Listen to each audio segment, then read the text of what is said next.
Our conference is going on. Also, we have YouTube and Facebook streams.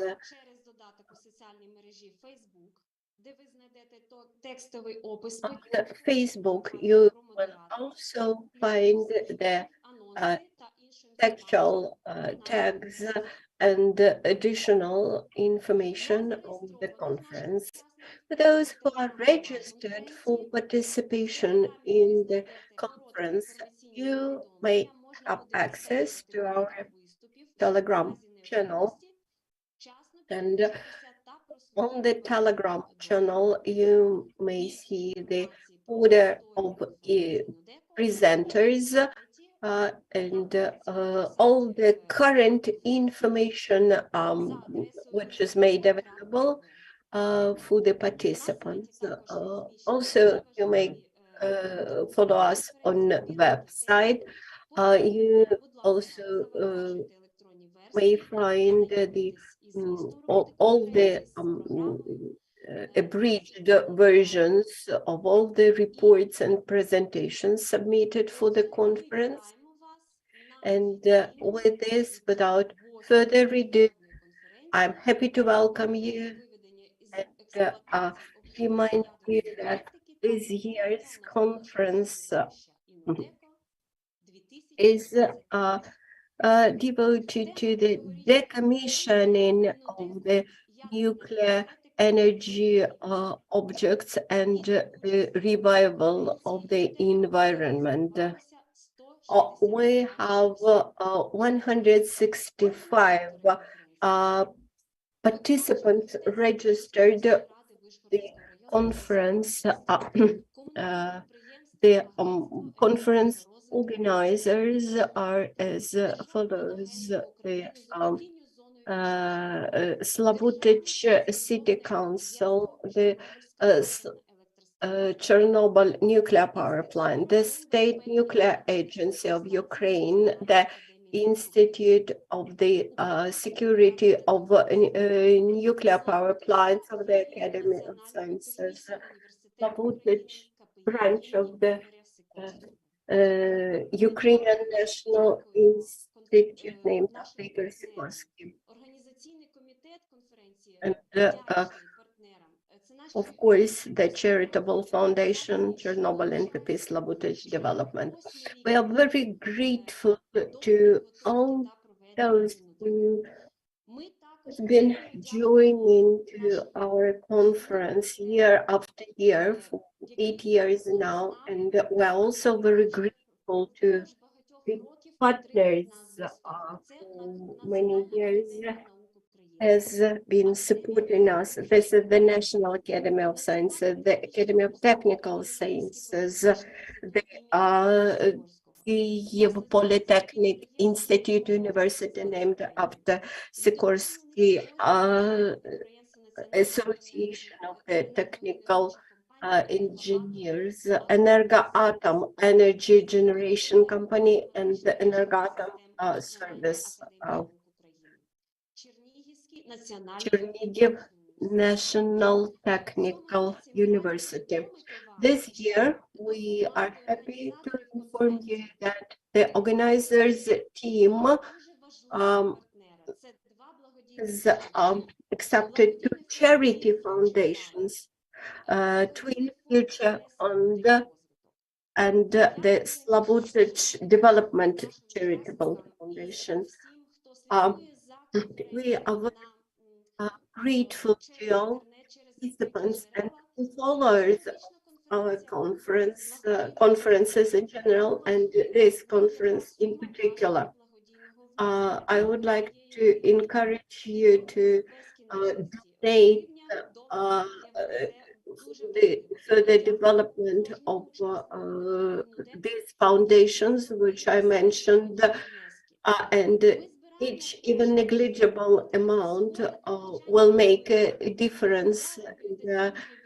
We collect these resources for the restoration of the rehabilitation branch of the Slavutic City Hospital, and for other revival and reconstruction projects which were carried out by the Swedish Development Foundation. That is, your charity money will be used for useful things. For those who follow us on the streams, I would like to mention that each your contribution, each your charitable contribution will be doubled by our Chernobyl NPP Slabutich Development Foundation. You may find the QR codes for donations and the number of accounts under the stream. And once again, I would like to remind you that INUDECO conference is now organized again from Slabutich. I think this fact is very important, which emphasizes our resilience, and annually it is organized in the days of anniversary of the Chernobyl disaster. INUDECO was founded in 2016, and since that time, almost 1,000 of participants from different countries had taken participation in the conference. And annually, we have around 50 different institutions participating in the conference. Every year, in these days in April, we recollect the Chernobyl disaster, one of the most terrible man-made disasters in the human history. But actually, this year, we recollect not only this man-made disaster, but we are able to observe the consequences of artificially created threats, artificially created by full-scale war Russia against Ukraine. And today we have to recollect the Chernobyl NPP defenders. As of now, we have more than 100 National Guards soldiers who defended the NPP in the days of Russian aggression more than 1 year ago, 13 months ago, and they remain kept as war prisoners in the Russian Federation. We have to remember all that. This year, we have brought together research communities, engineers, NGOs, to make our voice heard, to point out to the threats which Russia has created for the nuclear power plants, and which it continues to create. Each year we come together to mind about possible threats, to discuss the challenges, to offer recommendations how to mitigate risks. And this year, we have participants from more than 20 countries.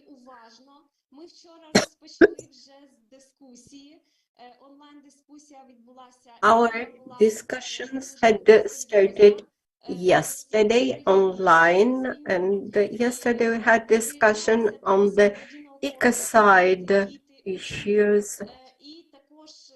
We had students and young people and also adults and scientists in this area. And yesterday we had quite interesting discussion about ecocide, about the potential threats to the environment caused by the war and nuclear disasters. And you may find proceeds from the yesterday's discussion on our website. And consequently, all the discussions which will go on during these 2 days will be posted on our website. All those 60 presentations which we expect to have during these 2 days will be then collected and published on our electronic publications and also in a hard copy. I'm happy to invite Mr. Mykola Fomichev, Mayor of the Slabutich city, for the presentation. Thank you.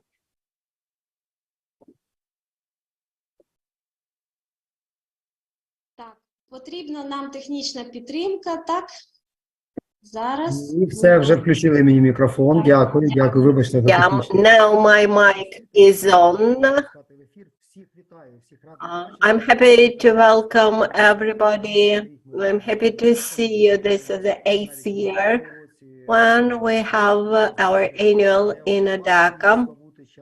Even last year, immediately after the occupation, we had this opportunity, and I'm happy to see that the number of participants do not drop down. And while last year we had our discussion focused on what was going on in the nuclear power sector in Ukraine and what was the situation immediately in result of aggression. While this year we will more closely look at the problems which remain without answers. And as you correctly mentioned, we have our annual INUDECO conference around the Chernobyl days in Ukraine, and both Ukraine and Chernobyl commemorative dates, as well as Fukushima disaster commemorative dates. These are sad reminders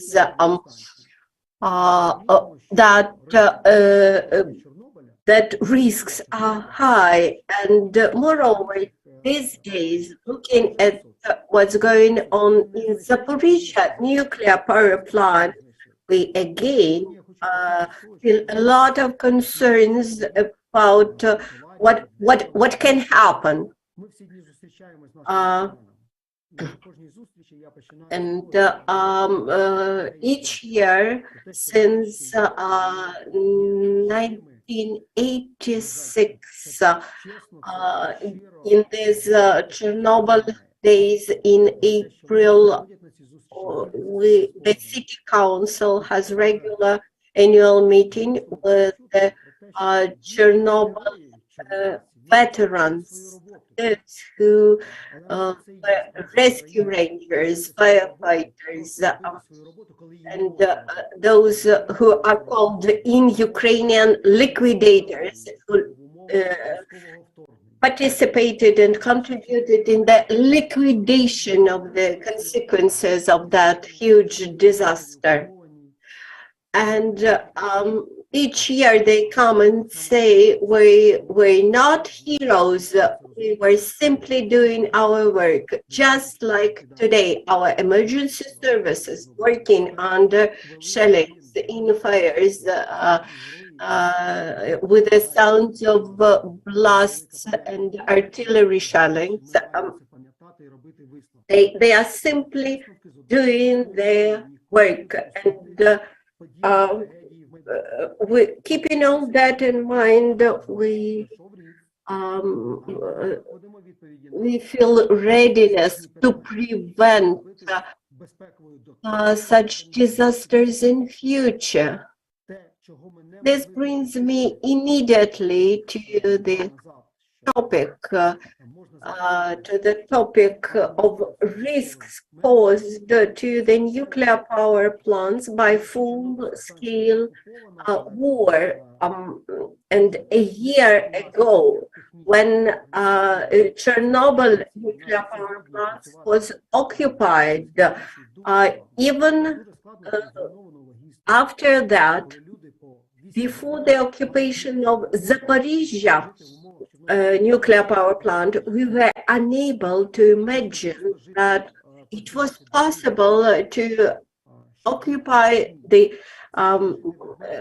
operating nuclear power plant in the way it was done by the Russian troops. And even with the occupied Chernobyl power plant, we had big difficulties, and it took us 8 hours to get to the power plant.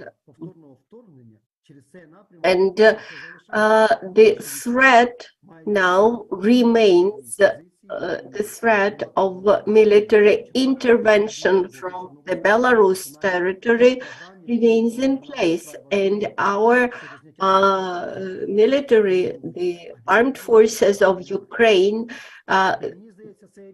they remain on alert continuously here in the area of Chernobyl nuclear power plant. During the last year, we had realized that nuclear power plants may be used as a weapon. Also, we would like to draw attention of the whole world to the actions of Rosatom company. Now they are operating actually the Zaporizhzhia nuclear power plant, and unfortunately we do not observe any effective measures, any effective sanctions against the Russian nuclear sector, despite this radical violation of international law. And we are grateful to our European partners who had enough courage to impose sanctions against the Russian energy sector in general and against the Russian nuclear sector in particular, despite the fact that they had to survive through winter with insufficient energy resources, which raised the prices considerably. And this only emphasizes that all the decisions that have to be made in response of the Russian actions have to be well thought and well grounded. As of today, Zaporizhzhia nuclear power plant remains one of the biggest nuclear power plants in European territory, and although it is not generating energy as of the moment, but the threat is here, and the threat remains in place. The threat of the environmental disaster still exists, and today we clearly see that ecocide is going on in Ukraine. The consequences of the Chernobyl nuclear power plant occupation had consequences for Slavutage city. 600 people today have to remain in the Chernobyl nuclear power plant during a shift of several weeks, which means that when they go to work in Chernobyl nuclear power plant for several weeks, they leave the city, and Slavutich has to to develop a way how to effectively bring people to Chernobyl nuclear power plant and from it, because that 600 people who leave their families for several weeks, who leave the city, they do not stay in the city for a long periods of time, which is harmful for the business development, for normal life in the city, etc. Another aspect is a threat, continuous threat, even psychological burden of threat coming from the Belarus territory, because we are at the border, very closely to the Belarus territory, and perceive it as a continuous threat. Ivankiv community, Polissa community suffered much from Russian troops, because the Russian troops passed through their territories, and now they need a lot of resources for the revival. This brings new conditions, this offers new conditions for us to think over how to increase the security of those areas and how to those communities. Today in my presentation, I will offer to your attention several projects we had started in order to cope with all those difficulties, and today I'm very grateful to Arina, who mentioned our prisoners of war, our local residents who were servicemen in the National Guards and who today remains in the territory of Russian Federation. Our objective is to bring them back, and we are continuously working on that. And another important issue is to draw attention of international organizations like IAEA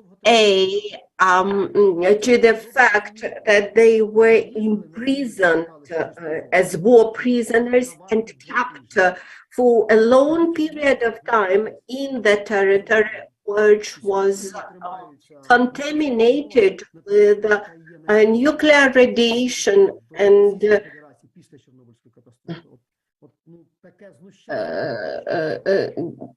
they were kept, by the way, in Russian territory, which remains heavily contaminated with the nuclear contamination. Ukrainian side is ready to exchange those imprisoned servicemen to provide the proper treatment to them, but the Russian side is not ready to do that, and there are a lot of family members who are waiting for their beloved people, their ones to come back home, and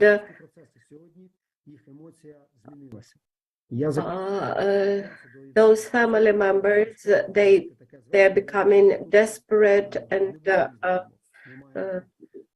hopeless because the time flows and nothing changes.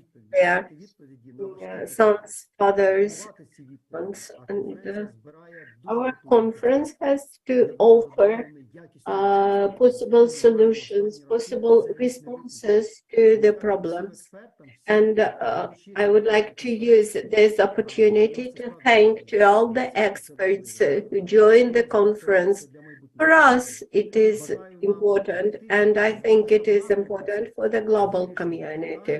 Let us try to find at least the approaches to answers and to encourage those who can make efficient decisions, to pay attention at the problems. And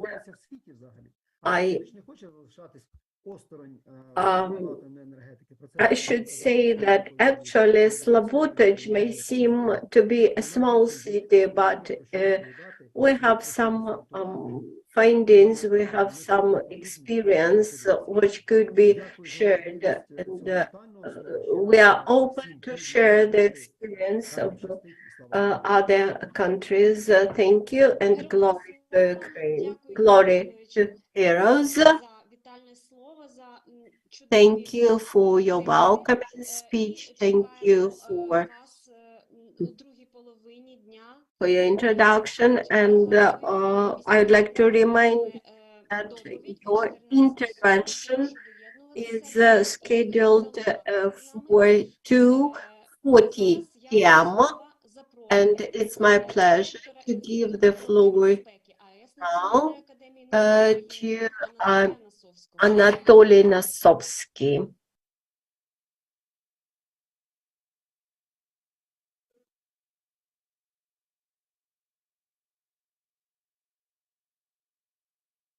Так, ви з звуком, Анатолій Володимирович. Yes, there is the sound already. Thank you. Dear colleagues, ladies and gentlemen, participants of the conference, first of all, I would like to say that now there are the general meeting of the Academy of Sciences of Ukraine going on, and that is why the president of the National Academy of Sciences and Zagorodny could not join us, but he requested me to send his greetings to the participants of the conference, and he asked me to wish you all fruitful work. Ukraine is surviving very difficult times today, but the Academy and all academic institutions, enterprises are executing their functions and they're working in conditions of the war. We have even bigger tragedy than Chernobyl tragedy, and now that covered the whole world. The world again witnesses the violation of the safety culture by the occupants from Russian Federation. Despite the war that is going on in Ukraine, we managed to organize the forum, which is dedicated to the anniversary of Chernobyl tragedy. The facilities of scientific infrastructure suffered from the war, and these are the facilities of the National Academy of Sciences in Kyiv, Kharkiv, Sumy, and other cities of Ukraine. Our scientists had to hide themselves in the basements, and they had to leave their homes. And also peaceful nuclear facilities were under threat. Their ruination could lead to man-made catastrophe. Because of its actions, Russia got isolated from the whole civilized world. And also the economic and financial sanctions, they affect the economy of Russia. Russia is excluded practically from all the international organizations. They are not allowed to participate in international programs. The National Academy of Sciences also stopped any relations with Russian institutes. Our office and laboratory bases are in Chernobyl, and they were also damaged by the Russian looters during the occupation of the Chernobyl exclusion zone. I reported at the previous conference a year ago about the consequences. The scientific workers put a lot of effort to give information to their colleagues, to people outside Ukraine about what happened, and they requested to provide financial and other assistance. I would like to thank our foreign colleagues for all the material and technical assistance given to our scientific institutions and to our people. We are grateful to scientists from Poland, Japan, US, Great Britain, Germany, Sweden, China, and other countries who, in their actions, are helping Ukrainians to conduct scientific research, which is in this very difficult time for Ukrainian science. This assistance allowed our scientists to renew their and restore their laboratories and continue scientific research in the shelter facility and at the NPT. But the building of the scientific center cannot be repaired, and that is why the laboratory could be moved to a different building. We found such buildings in Chernobyl, and now we are researching how to reconstruct these buildings. So that is why I request the leadership of the exclusion zone to speed up the process of transferring buildings to the balance of the institute. The experience of work of nuclear energy sector during the war is unique, should be analyzed, and recommendations are to be made on how to ensure safety during and security during the threats of war. Based on the analysis, I believe it's important to assess the threats and their consequences at every site of NPPs, and also to develop additional scientific organizational measures. We need to consider the issues of safe operation of nuclear facilities, monitoring the reserve of all the materials needed for reliable operation, and also the possibility of the work of personnel, their rotation.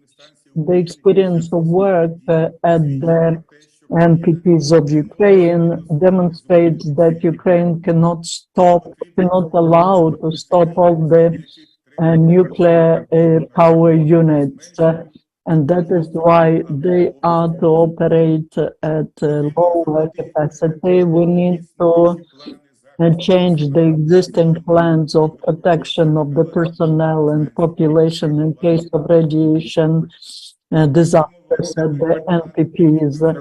In these emergency plans, we have to consider the issue of reliability of radiation monitoring, enhancing reliability of the communication channels, and also additional ways of evacuating the population in case the logistics is violated.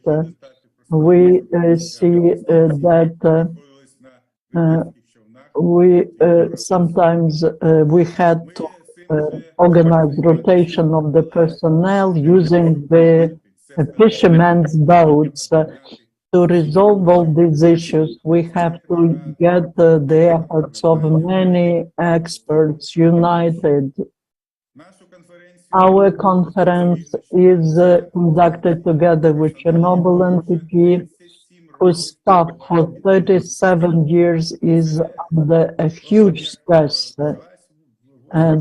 When the disaster happened in 1986, then there was liquidation of the consequences, then the works on commissioning 3 power units, their operation, practical, all the replacement of operational personnel, construction of this town of Slavutic, the fires on the second power unit and works on its restoration, then stopping the power units, the decommissioning of them, construction of the new confinement, and then the COVID started, and now we have war, which also touched, which affected the exclusion zone, the Chernobyl NPP, the town of Slavutic, and our people usually suffer.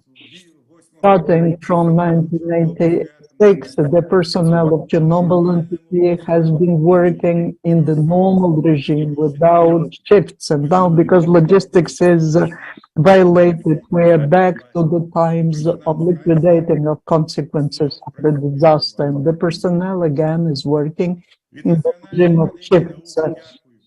I would like to thank our armed forces of Ukraine from the National Academy of Sciences. I also thank all the people who are in nuclear sector, ensuring the safe exploitation, operation of nuclear power units. Unfortunately, today, our colleagues, we cannot communicate during coffee breaks, but I hope that after the victory, we will have another conference and we'll have the opportunity to see each other and to communicate with a cup of tea or coffee in hands. I thank all who participate in this event, and I wish you all fruitful work. Thank you for attention. Thank you so much, Anatoly Volodymyrovich.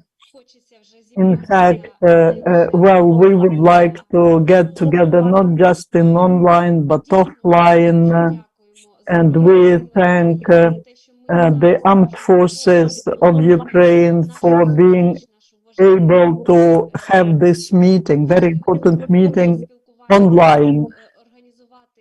We managed to organize it, at least in Zoom. I thank you so much.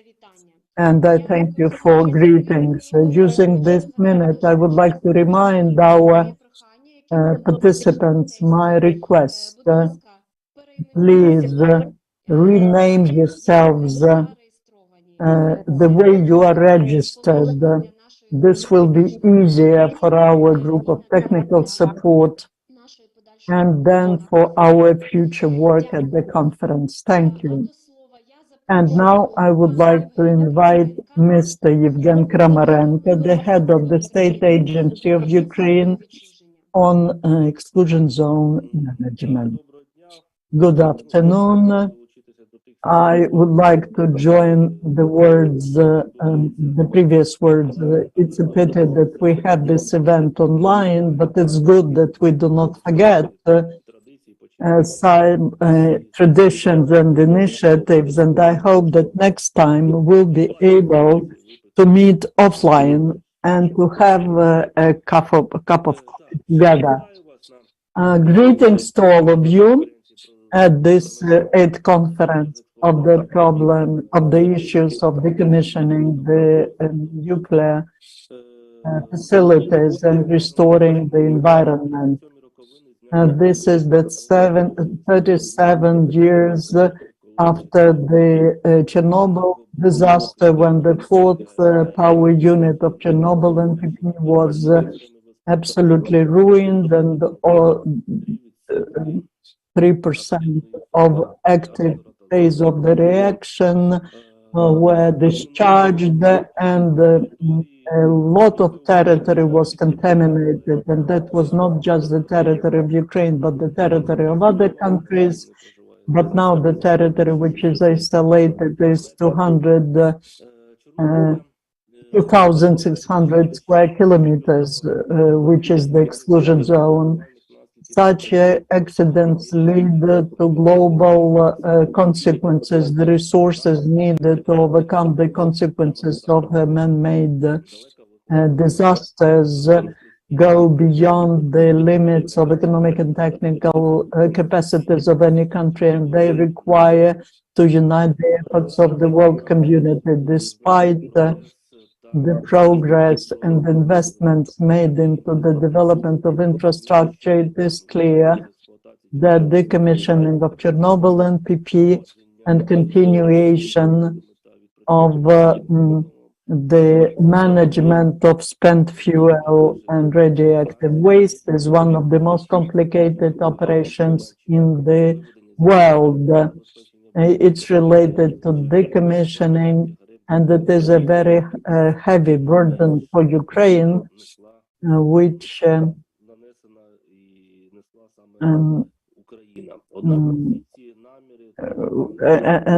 all these plans and intentions were ruined by a new phase of the war, which Russian Federation started on the 24th of February last year. The actions of Russian occupants are considered to be nuclear terrorism. During the Russian occupation of the exclusion zone was looted and was damaged, and the equipment important for radiation safety was looted. We would like to mention that all the work started at the site of Chernobyl NPP is impossible to stop because all these facilities ensure nuclear and radiation security and safety for Ukraine and Europe and the whole of the world. Now we have to concentrate on renewal works on the site, and we need to restore safe conditions for further operation of in the exclusion zone. Basically, the situation is to be improved and developed. We need to develop and restore the infrastructure. We need to improve the processes of radioactive waste management, and we need to change the shelter facility into a safe environmental system. We managed to restore the social infrastructure in the exclusion zone. We restored the mobile communication. We restored the operation of the Detyatki and Believe cross points. We managed to connect all the enterprises to electricity and heat supply, and the Chernobyl NPP had to switch to shift method. Thanks to the international community, during a very short period of time, we managed to get important equipment to monitor the radiation condition, and we managed to get some servers and computer equipment. And I would like to personally thank the mayor of Slavuty, Yuri Fanichov, for his work in such a difficult time for Ukraine as to supplying everything for the citizens of Slavuty, and that is the town where our heroes live, and they, from the beginning of war, opposed the Russian invaders, and they didn't allow to seize the wonderful town of Slavuty. I would like to thank the organization committee of the conference for their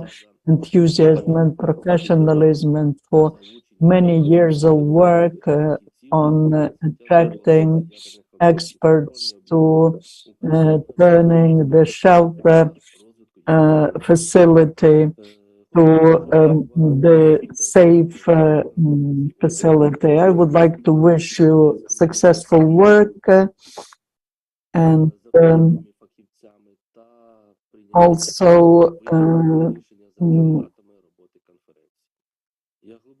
I am convinced that annual international conferences are so important for the exchange of the best practices between Ukrainian and foreign experts. I wish to all the participants of the conference to get new knowledge, to enhance their professional level. Thank you, and I wish you success. Thank you, Yevgen.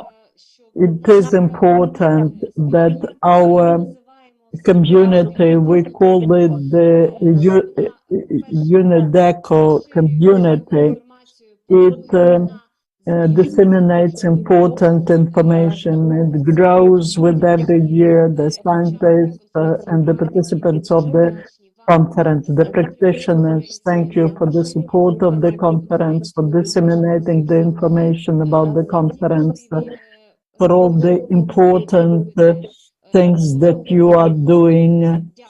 And thank you, and we thank you for for being with us. And I would like to say that Mr. Maxim Shevchuk will make a presentation also in the second half of the day, and we thank the administration and the team for your support of the conference. Thank you, thank you. And yes, I stay in touch. I would like again to remind the participants the rules of our work. We can use the chat and ask questions to our key speakers, to all our participants, to each other. I see that the participants are actively communicating in the chat, but I again would like to say that you can support our conference in online, and you can use chat for that. So please write in chat and ask questions there. So thank you, and I would like to invite the technical director, the chief engineer of the state enterprise Chernobyl NPP, Alexander Titarchuk. Greetings, Mr. Alexander. Greetings, dear participants of the conference, dear colleagues. For me, it's a great honor to greet all the participants of this event and thank the organizers who managed to organize this conference during the wartime. And they managed to do that last year and this year. And the topic of the conference is related to all the challenges related to war. Our company faced these challenges directly. 2022 is just like 1986, one of the most tragic years in our history. The occupation led to ruining the work of the Chernobyl NPP.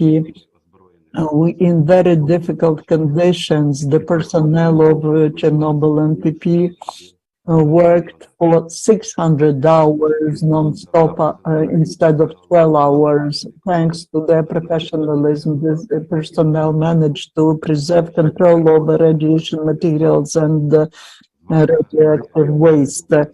The armed aggression of Russian Federation against Ukraine made a negative impact on all our activities, but we managed to demine the ammunition. We restored the offices and working premises. We restored the work of radioecologic control. We managed to organize the work of the personnel in the shift method to guarantee the safe operation of the power plant. Also, we demonstrated our capacity to implement all the execute all the license types of the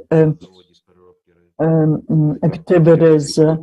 We successfully finished the hot tests at the complex of solid radioactive waste management, and we are preparing to organize conservation of reactors. We managed to ensure the safety and security of the all the facilities, physical protection of radioactive materials which are on the site of the Chernobyl NPP. Because of the armed aggression, we failed to do everything planned. There were some delays in the execution of some works, and because of that, this became more expensive. First of all, I mean transporting the spent fuel to Svatova and also other important projects. Today at our side, just like at all NPPs of Ukraine, the experts from IAEA work and they support us in everything. They provide the financial assistance to us as well. More detailed information will be provided by the specialist of Chernobyl NPP after lunch. Today, the times are difficult for people, but we have to support the armed forces of Ukraine and work for the victory.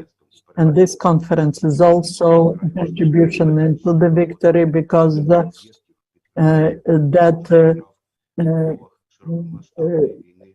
helps us to overcome all the difficulties. Allow me to thank again the organizers and to greet all the participants of the conference. Your interest, your knowledge and support are very important for us. I'm convinced that the work of the conference will be important, interesting, and the result will be another step to the safety of Ukraine and the world. Thank you. Thank you so much. Thank you. This is your first time at our conference, and thank you for joining us. We congratulate you with this new position and we wish you success. And please join the work of the conference in the afternoon and tomorrow. I would like to address our participants, all the participants who are with us here. Dear colleagues, are there any representatives of the Ministry of Environment Protection or maybe the Committee of the Parliament of Ukraine on Environmental Policy?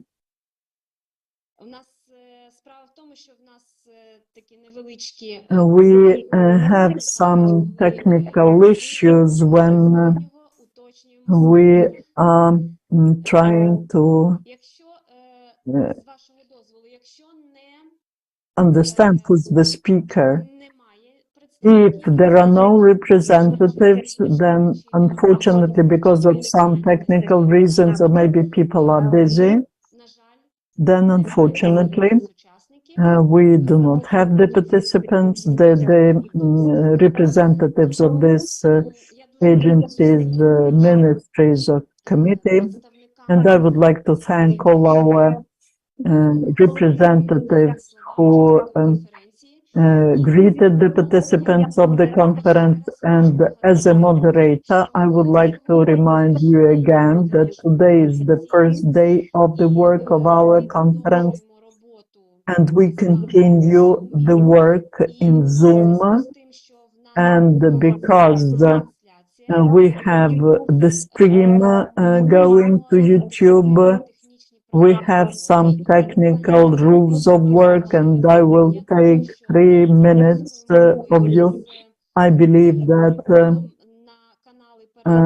you understand how to use the interpretation channels. I haven't seen any hands raised. If you have any problems with translation, if you do not hear anything, If you have any technical problem, please raise your hand, and our technical assistants will write to you in chat, and they will try to find out what technical problems you have, and they will help you. I also would like to ask all our participants, there are participants from China here also, to please write your name in English correctly.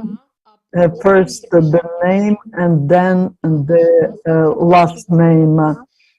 And that is so important for our technical support. Also, I would like to remind you that we have a Telegram channel where we will be just managing the procedure, the order of presentations. Yesterday, we have about 60, we have about 60 speakers registered. The total number of participants is 162, and out of them, about 60 want to make presentations. And it is very important for you to follow the time limits today and tomorrow. You will not be able to extend your time, because this will be very quick work, fruitful work. So please get ready with your presentation. Try to be ready for tomorrow's presentations. You will have just 10 minutes for presentation, and as we know, that's very little time. And I would like to remind again that we will try today in the afternoon to open this other room. When in chat there is an additional link to another room in Zoom, you will be able to go there if you want to discuss something in detail and if you want to communicate with the speaker. So the speakers, please, after your presentation, pay attention to the chat. Give answers there, or if needed, go to this additional room. Again, we have to follow our time limits, and we hope that you understand us.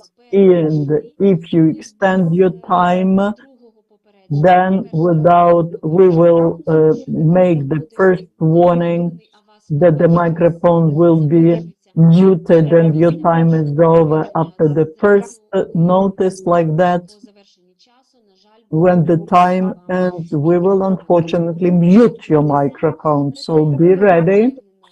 I am absolutely sure, and I wish all of you success with your presentations. I'm sure that you are absolutely ready. Unfortunately, we don't have time to ask questions to each other, to communicate as we do it always.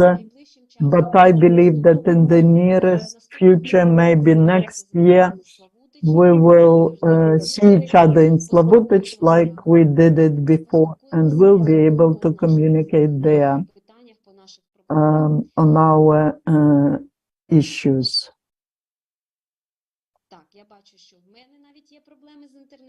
I see that I have problems with the internet. It seems to me that even I have problems with the internet. I would like to thank our interpreters and Triada Translations Agency, to Ms. Shaparovska and Ms. Lashenko for simultaneous interpretation. Also, I would like to thank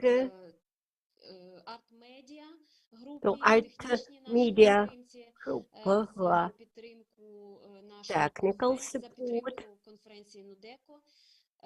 to our presentation, to our conference. INUDECO. And also, I would like to thank to the state specialized enterprise Chernobyl nuclear power plant provided you with the opportunity to communicate in the couloirs and where you have Halina Zakharevka and Olena Petrenko, who will work for you as interpreters, as consecutive interpreters in the couloir room, in breakup room for your discussions.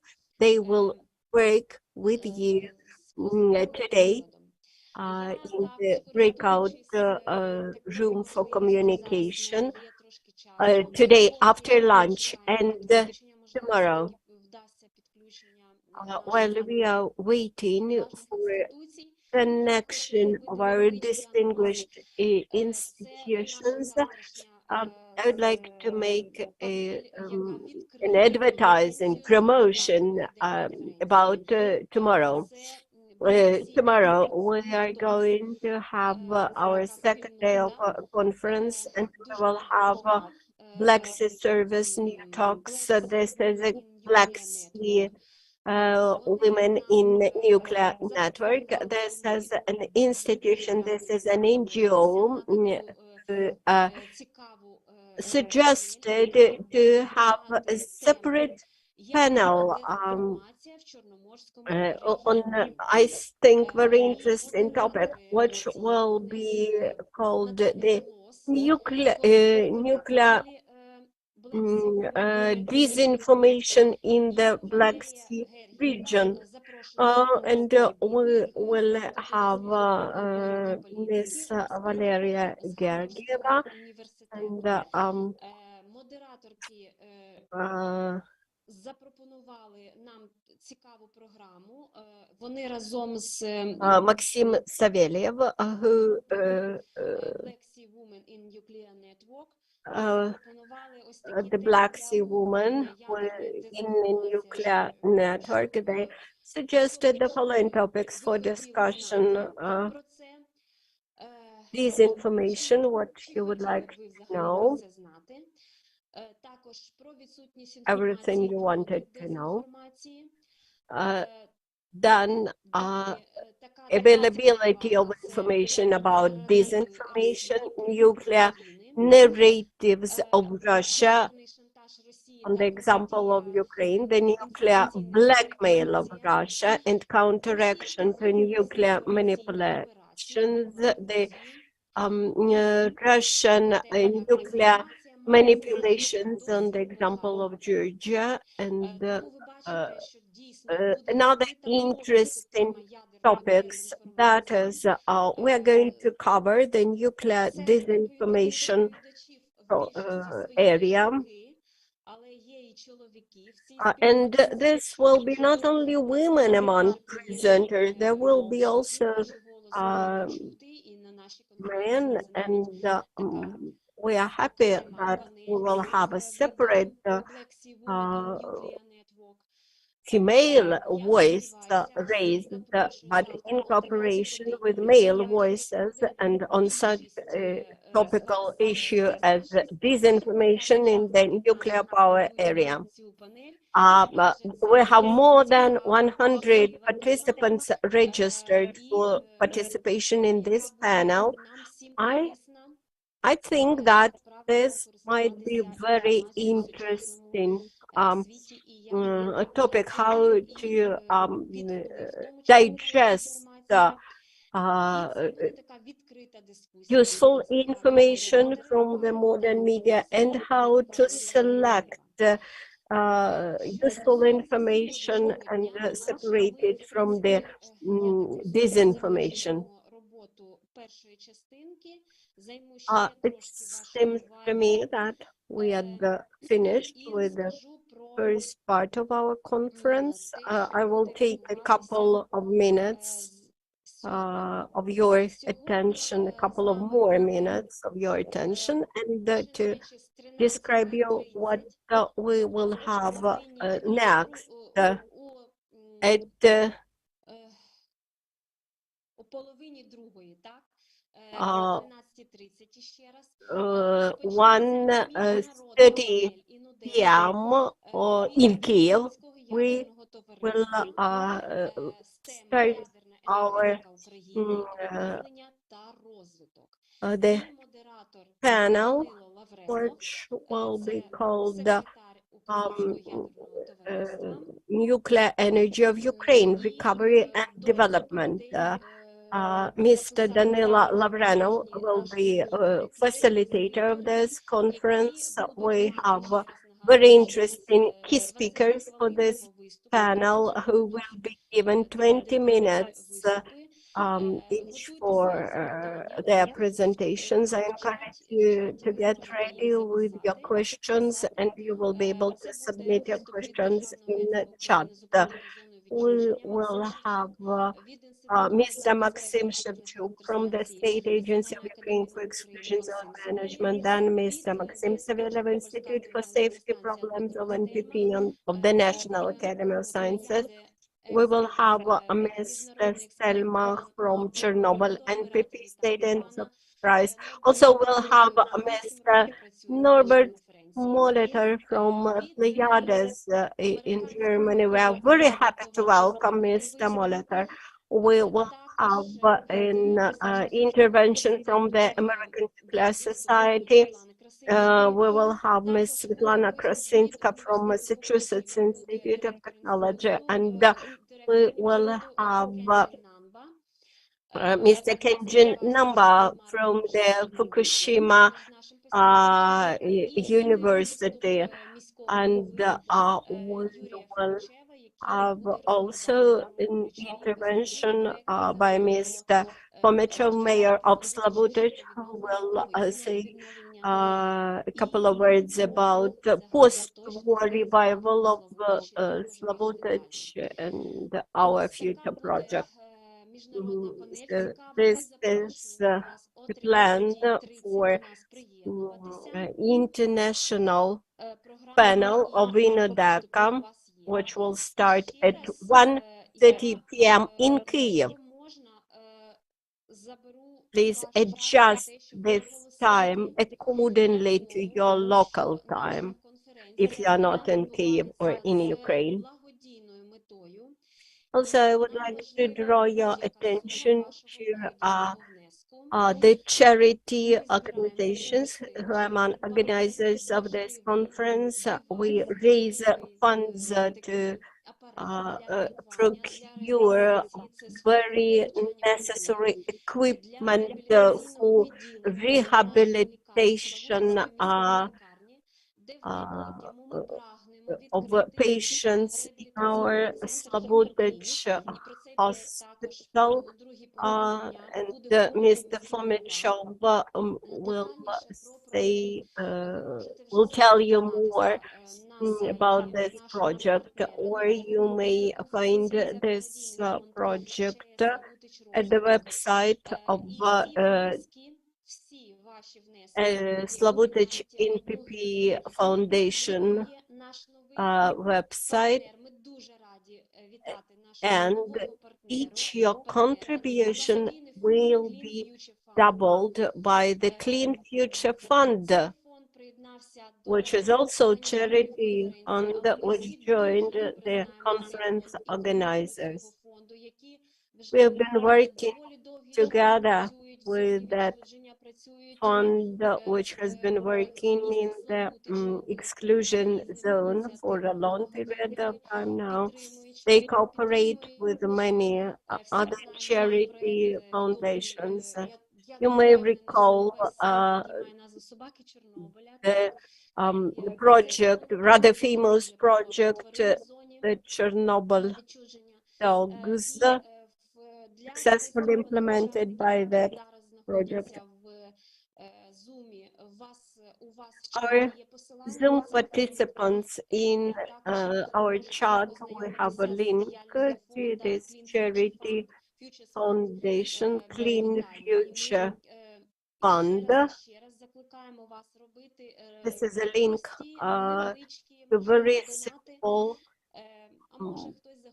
way to make donation, even very small donation is important. Просто на зараз я хочу вам As назвати of now, суму, яку ми вже зібрали. I would like to update you about our raised amount from the beginning of our conference. In the morning, we had raised 23,000 hryvnia, which will be doubled by the foundation by Clean Futures Fund.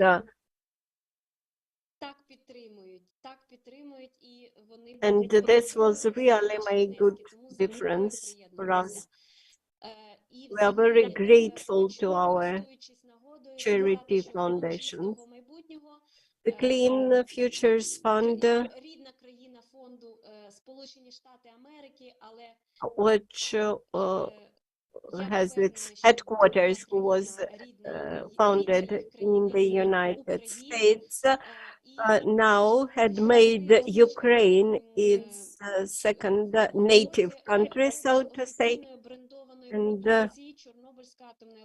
last year they started to sell the brand products in order to raise money.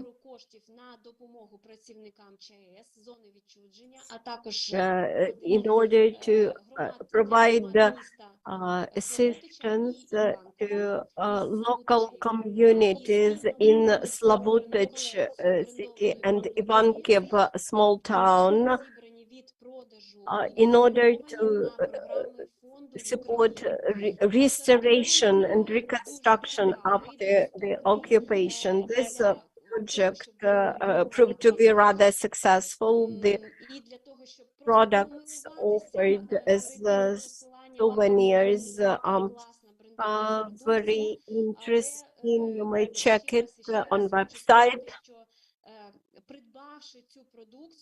And buying those branded souvenirs, you are making direct contribution to help the Chernobyl employees who are now reviving the power plant, decommissioned power plant after occupation, because we still need much to revive it, and that will that money that you pay for your souvenirs will allow us to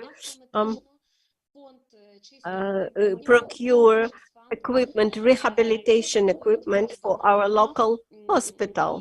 And what is also important, that each payment is doubled by the Clean Futures Fund. And once again, I would like to thank the Clean Futures Fund, which has a long-term cooperation since 2017 with the Chernobyl nuclear power plant, and we are happy that this foundation has become a partner of this year's conference. With this, we had finished our introductory part, our welcoming part of the conference. I'm ready now to answer your questions. Вільному порядку в нас є хвилин 15 для спілкування. Можливо, є Now we have 15 minutes for communication. Maybe you would like to raise questions, to say something, to make comments. We are ready to allow you to speak. Please raise your hands if you want to speak for the whole community. Maybe you're ready to add a couple of words like greetings, welcoming, Danilo, Mr. Maxim Savelyev, Maybe Natalia Kloss, Natalia Georgieva, maybe you have something to say.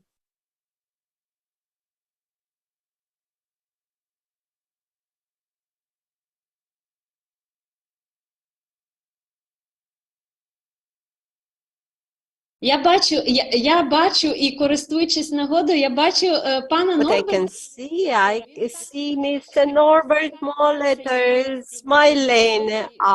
I know that you have submitted a presentation and that you will speak about technical issues, about very specific issues, but you are smiling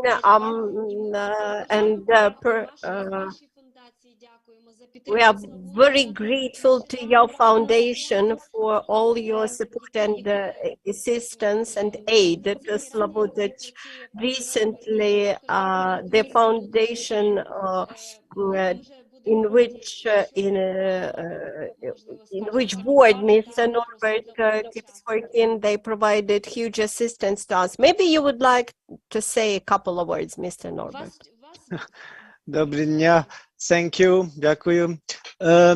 I think I was planned to make a short presentation. I think this noon. If you want, I can do it now. The technical presentation is for tomorrow anyway. So as you like, then you might be less under stress this afternoon. So if you want, I can go ahead. It's just some personal reflections with regards to INUDECO and the Chernobyl context.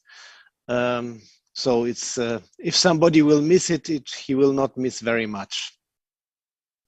I'll just check whether I'll find it, and I will try to share my screen. Okay.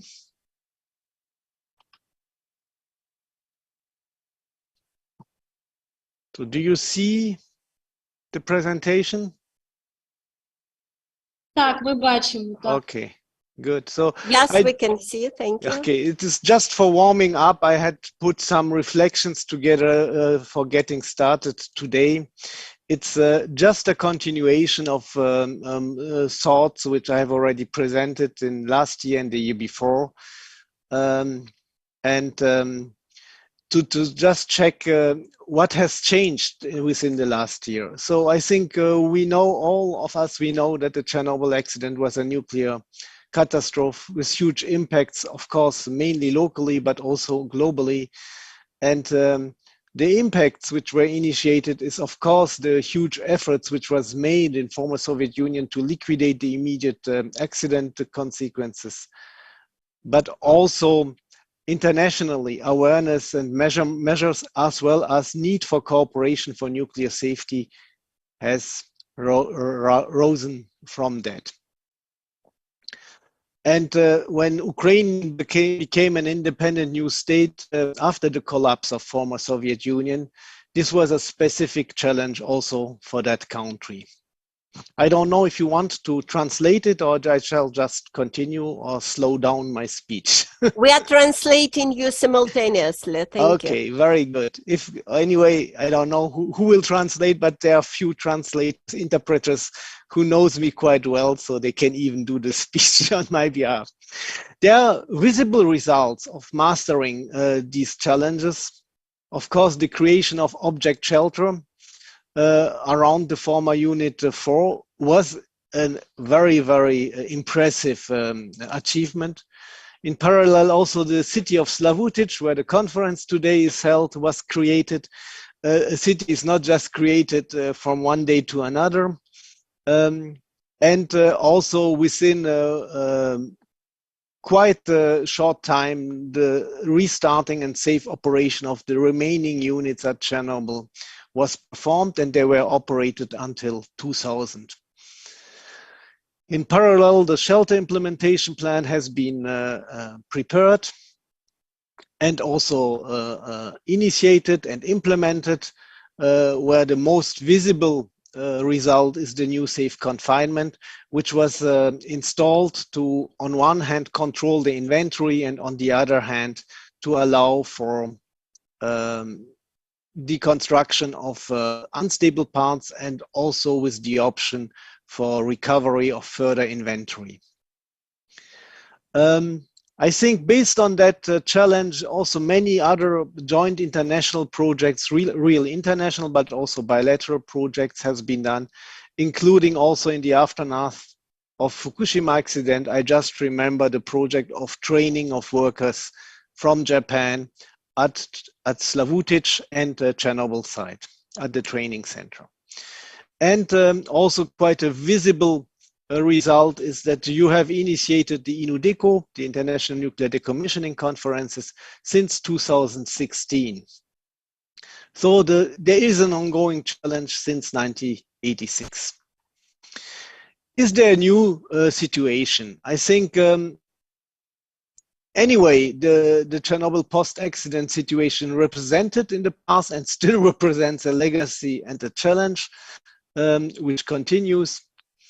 Of course, the aggression, when we are speaking about war against the Ukrainian territory, started already in 2014. But until, say, 2022, the impacts on the activities in the Chernobyl context were quite limited. And also the impact on the people involved in the activities in Chernobyl context. Some minor could be observed. The martial aggression since end of February last year has dramatically changed the pattern. First of all, the territory of the Chernobyl exclusion zone, but also Slavutic was one part of the first hostile military occupation with a threat on the facilities, but also on the population in the territory, because they were cut from the rest of country. So it means communication and supply channels were blocked, or the normal one were blocked. And when retrieving, which was of course a good development that the aggressor had to retrieve, but the aggressor left behind severe damages, looted facilities, and of course personal tragedies. So you have just reminded on the security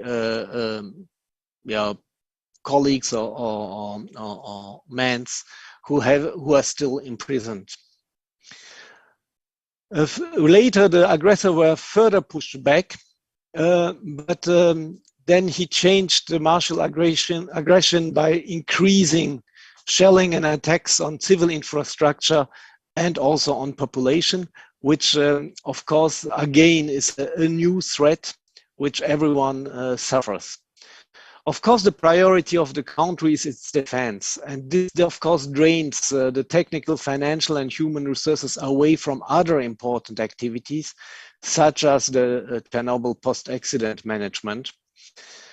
And beside that, also in the context of Chernobyl, like in all over the country, due to the continuing war, living and working conditions are continuously impacted and degrading. Anyway, after the first shock, I think the apparent new disaster is a reality also for Chernobyl and, I have a typo there for Chernobyl and Slavutic. So I think the question one may raise is, what does it mean for the Chernobyl challenge, where we have worked so many years already now? And will Chernobyl and Slavutic left alone in these challenges, because the priority currently is, or all focus is on the country defense, or the major focus is on the country defense. We have heard already from the chief engineer that what can be done with available resources is done, which is already a good achievement.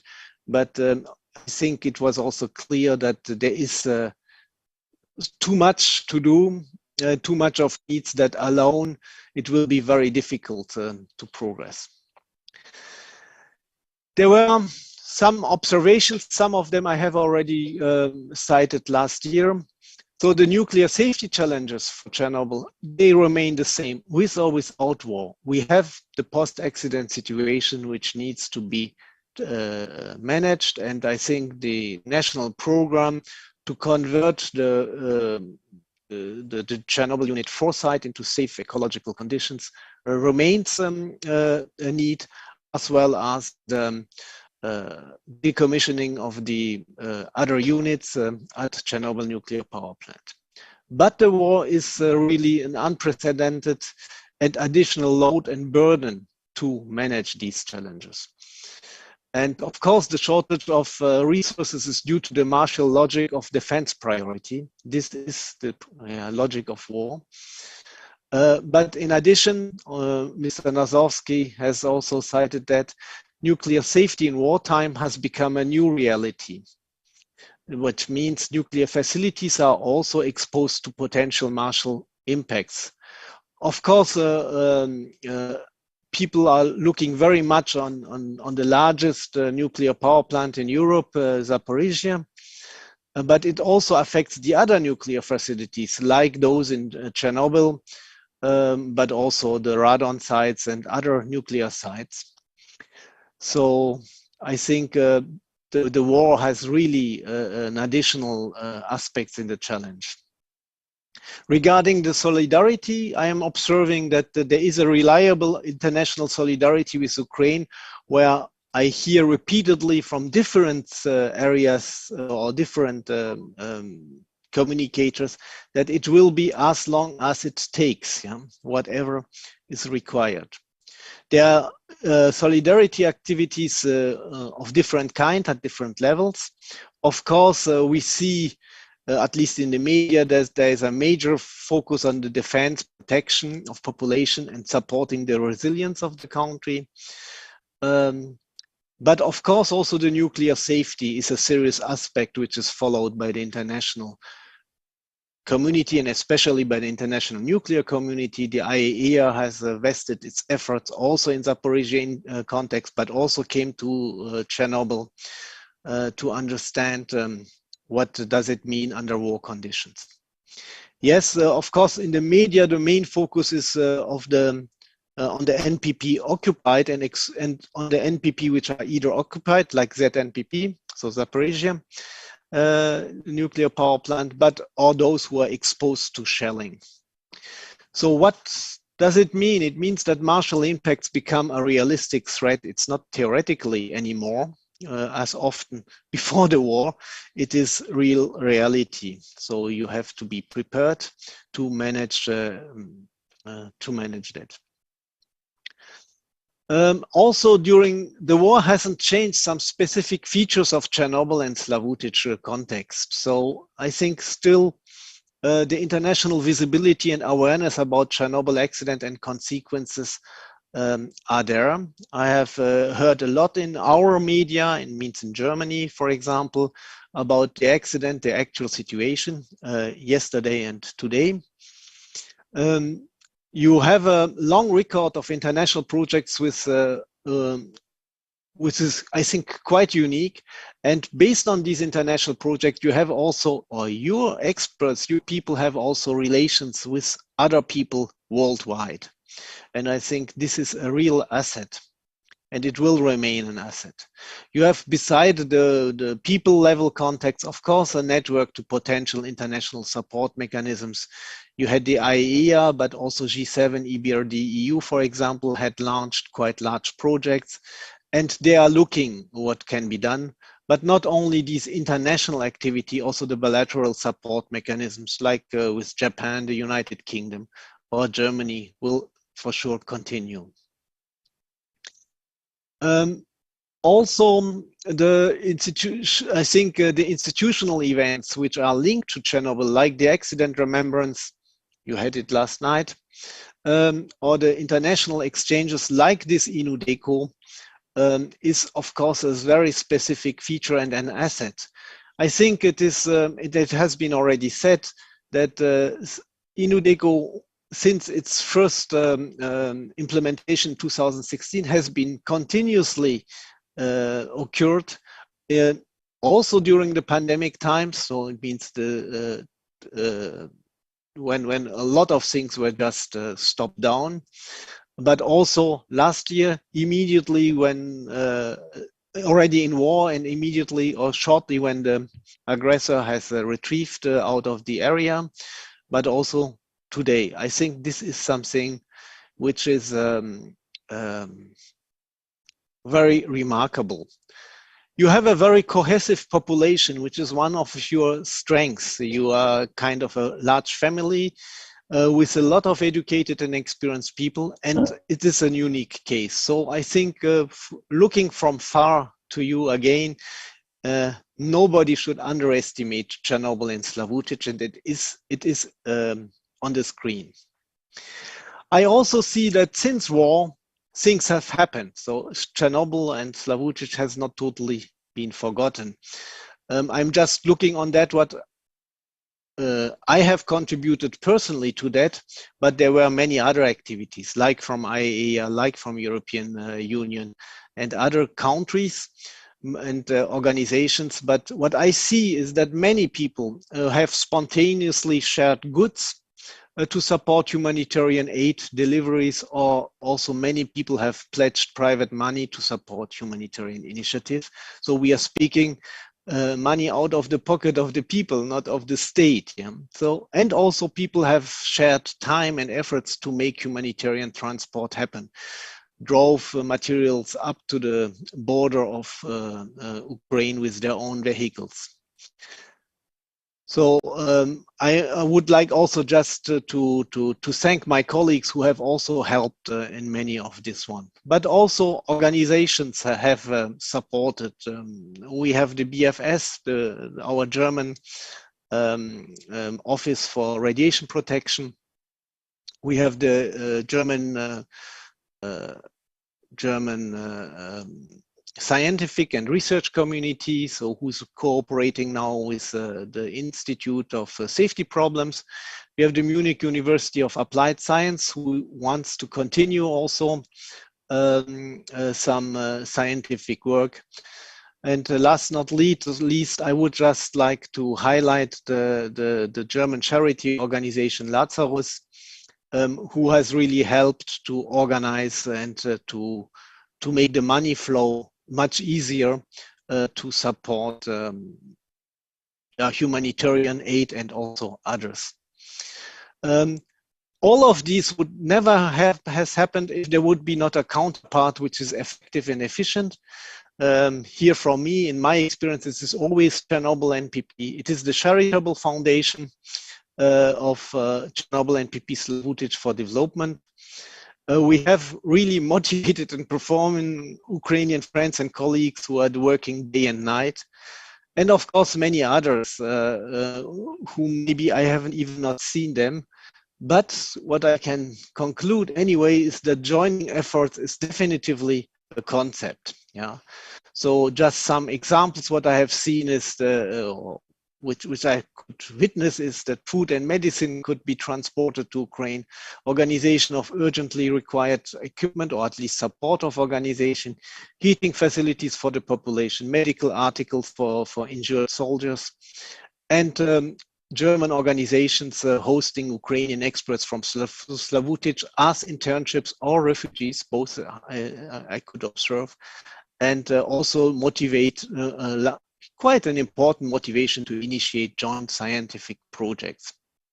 So I think the efforts are really the baseline for achieving results. Maybe they are small, but also each small achievement may be just a drop on the hot rock, as I'm saying, but it can be the beginning of a rain. And my personal conclusion is keep the vision, stay together after a catastrophe, stay together also in crisis to avoid further catastrophes.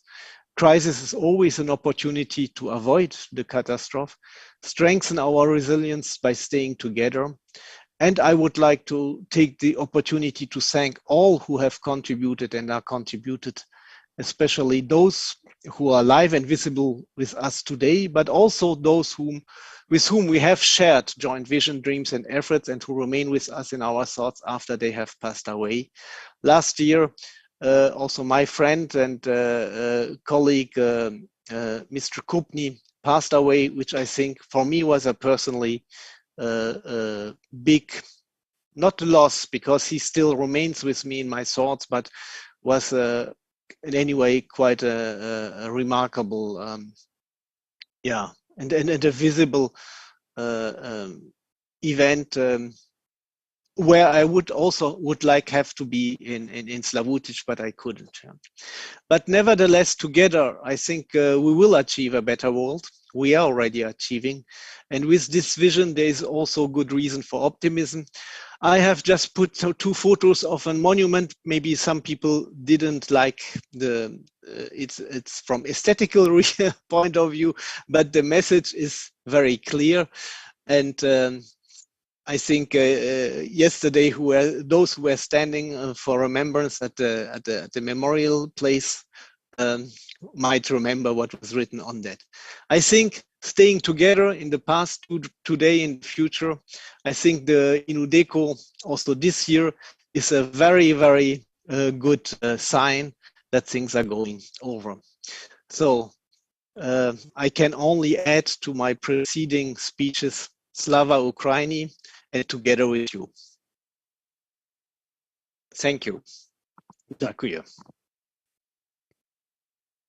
Я щиро вдячна пану I Норберту. really thank Mr. Norbert for your huge support, your personal support, Lazarus Fund, your team, your colleagues. I don't have many words, but now we don't have time. We don't have time to really share our emotions, to express how we appreciate your support, all your good things that you've done during this period of time for INUDECO, and especially in times of war, for Slavutic, for residents of Slavutic, for workers of the Chernobyl NPP. Thank you so much for your support now, for your wonderful speech, and I invite you after lunch break to join us again and to be at our international panel with more detailed presentation information, because in the second half of the day we will have colleagues who will join us, and because of some technical reasons and because of their work, they were not here in the first half of the day. Especially our international partners will be with us. For example, there will be representatives of American Nuclear Society, representatives from Japan, and I would like to invite you all to join us. We have 20 to 1 in 20 to 1 now, and I announce the break. You can stay here, but maybe it would be better not to be present in Zoom, and at 1:30 we wait for you again. Join us at the same link, and we will start at 1:30. And this will be our international panel with Ukrainian Nuclear Society. Mr. Danilo Lavrenov will be moderator. I see you, Danilo. We are ready. We are ready. Thank you. At 1:30. Now we have a lunch break, and see you at 1:30. Дякую всім учасникам. Дякую. I thank all the participants. I thank everyone who made presentations. I thank you for your support, and we're looking forward to see you after lunch. Bon appetit, and we will stay at the Telegram channel of the conference. Please look at all possible internet resources. Bon appetit. See you.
INUDECO Annual Conference, and happy to give the floor to moderator of our international Дякую, Ірино. panel, Добрий день, Mr. шановні Danilo колеги.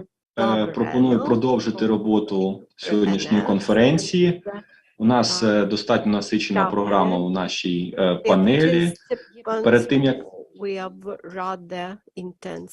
в мене погано мене чути. Can you hear me? We have issues with the sound. Чомусь нас два зараз Данила Лавренова. Somehow we are having two Danilo Lavrenovs. Колеги, мене чути, скажіть, будь ласка? Dear colleagues, can you hear me? Дякую.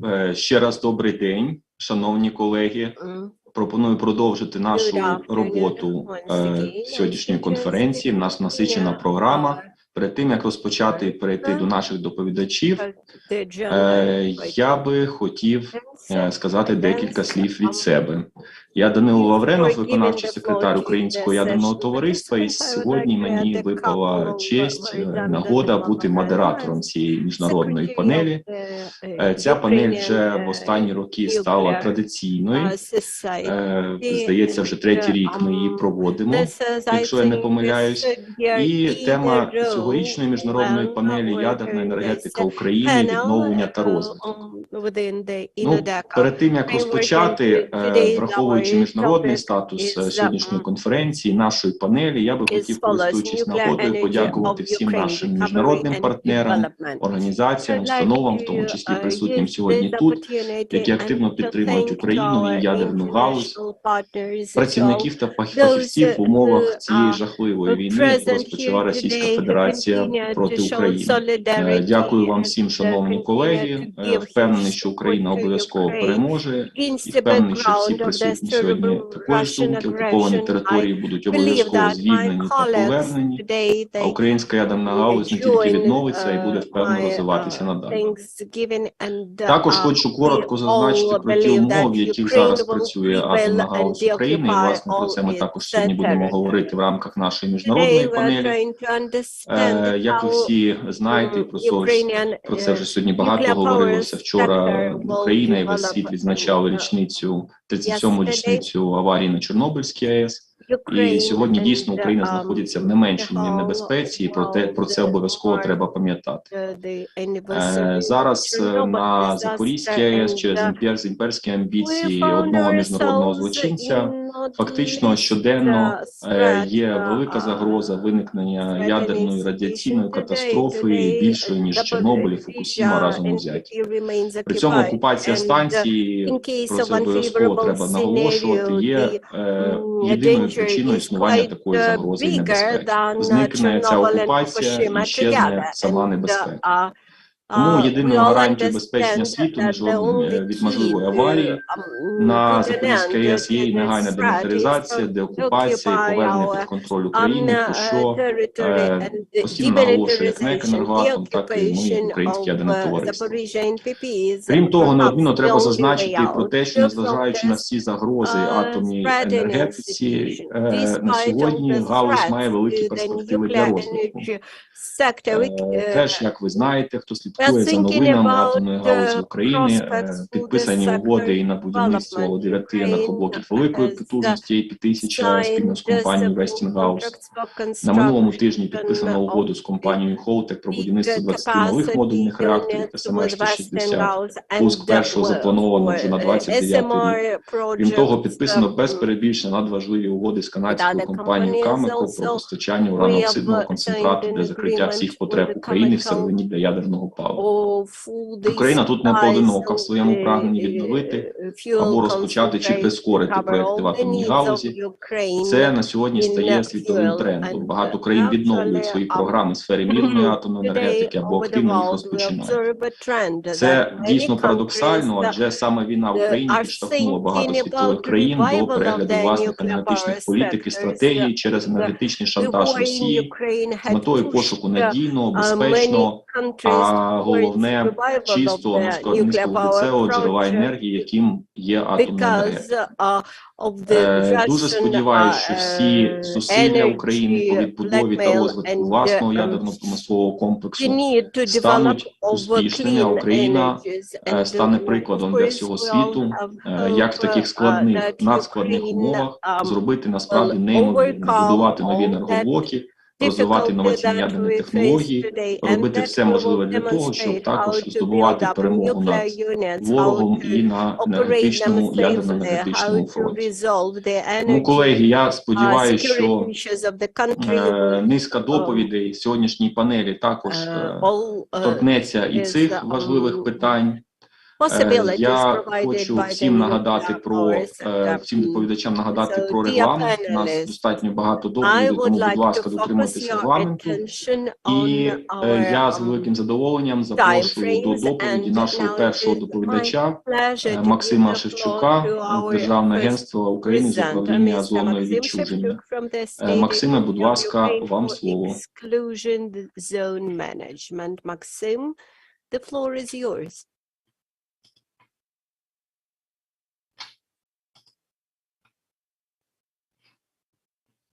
Максиме, чи є ви присутні? Maxim, Так, are you here?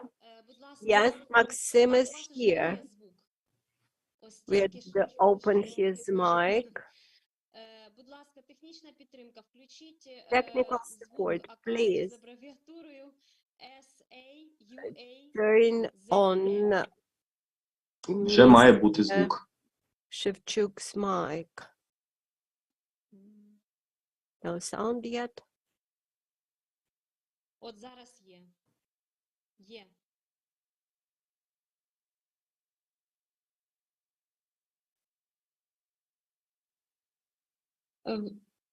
Не чуємо.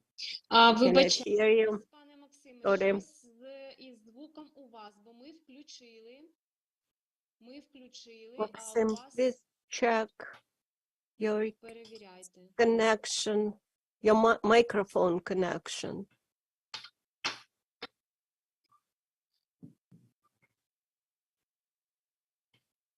We had allowed you on.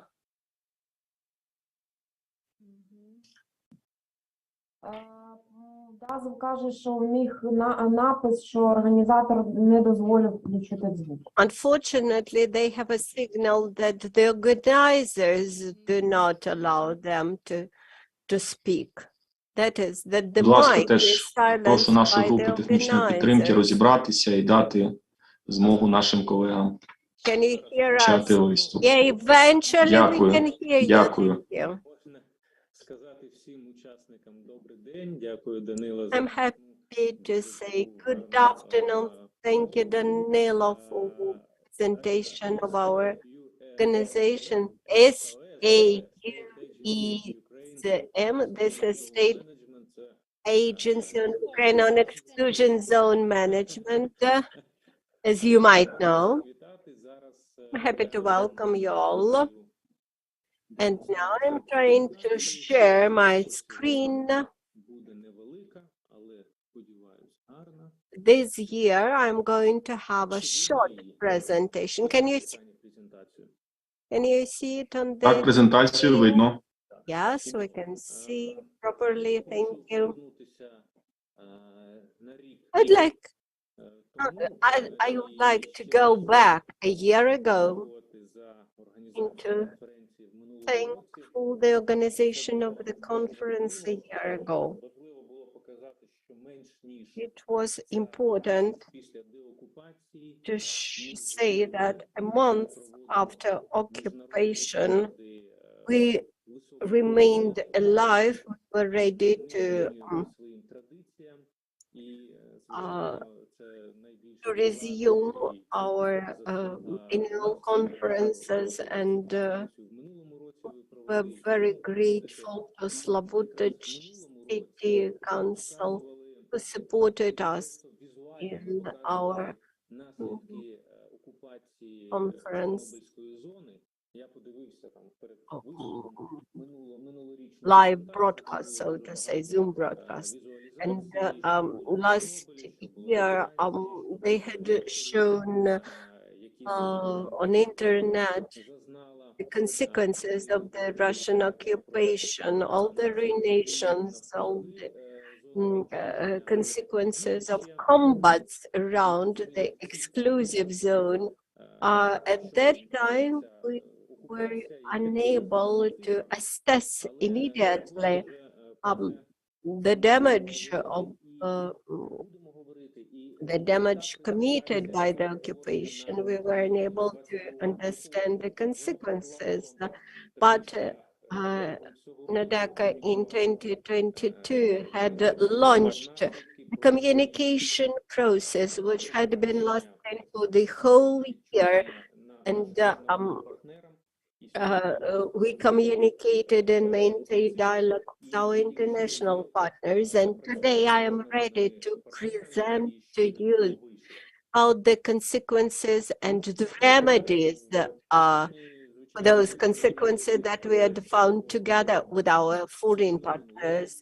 So we had, first of all, we had to rebuild the broken logistics to the Chernobyl NPP. Immediately after the occupation, we understood that the ruined logistics became the main issue, that 7-8 hours, which had to be covered to get to the station from Slavutij, forced us to organize our work in shifts and to allow the shift to work on NPP within 15 days. Then the specialized automotive equipment had been either stolen or damaged, and that is for transportation of RAW, for fire extinguishing, for forestry. We had to find new equipment or to substitute what was damaged.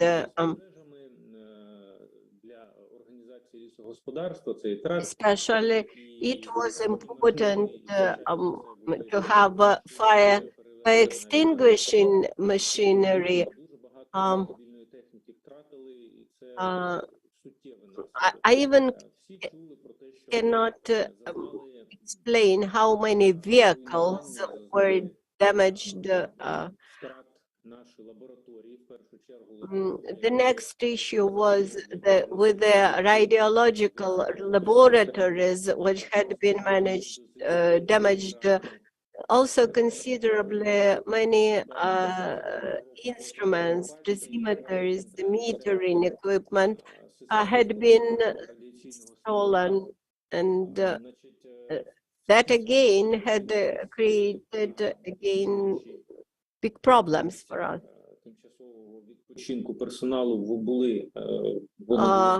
Another big problem was that the zones organized for the temporary rest and temporary relaxation of the Chernobyl personnel was also looted, and all the hostels for the temporary accommodation of staff, everything was broken, looted, damaged, etc. And all the computer and office and server equipment was either damaged or removed, looted actually.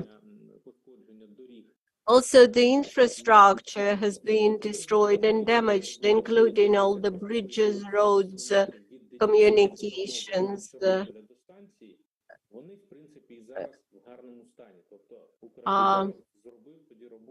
although the Ukravtodor company, that is Ukrainian automobiles and highway company, they did their work and repaired the main road from Chernobyl to the main highway, but the side roads from Chernobyl to Ivankova, they remain damaged. Another big problem was with the remaining land mines and mine bombs and booby traps and potential sources of fire. And unfortunately, even now, some people who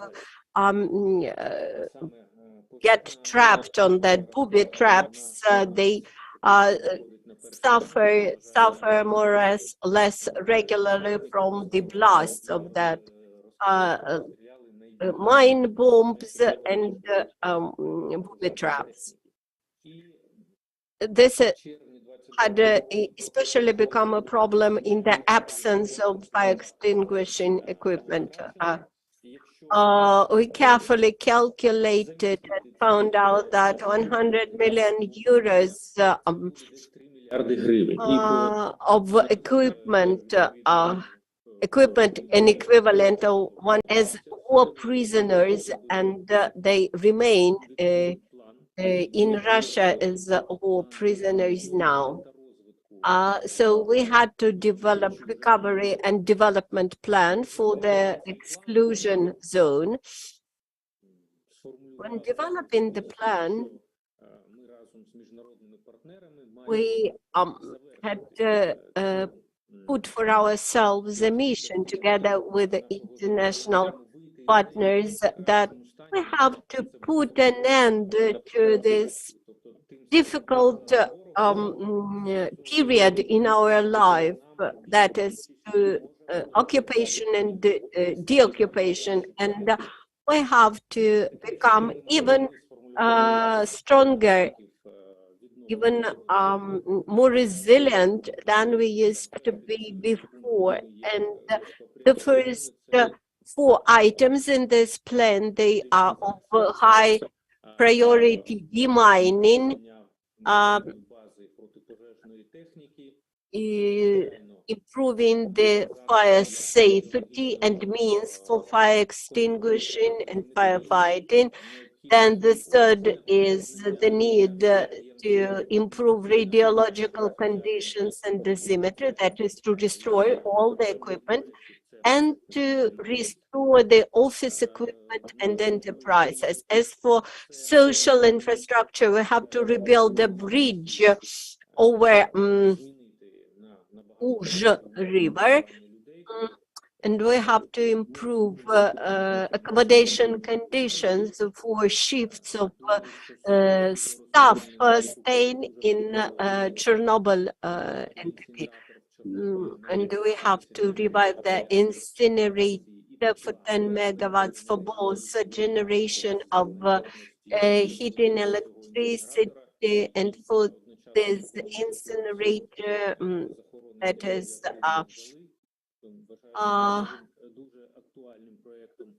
waste incineration installation, which is able to produce heat and electric energy. This is extremely important.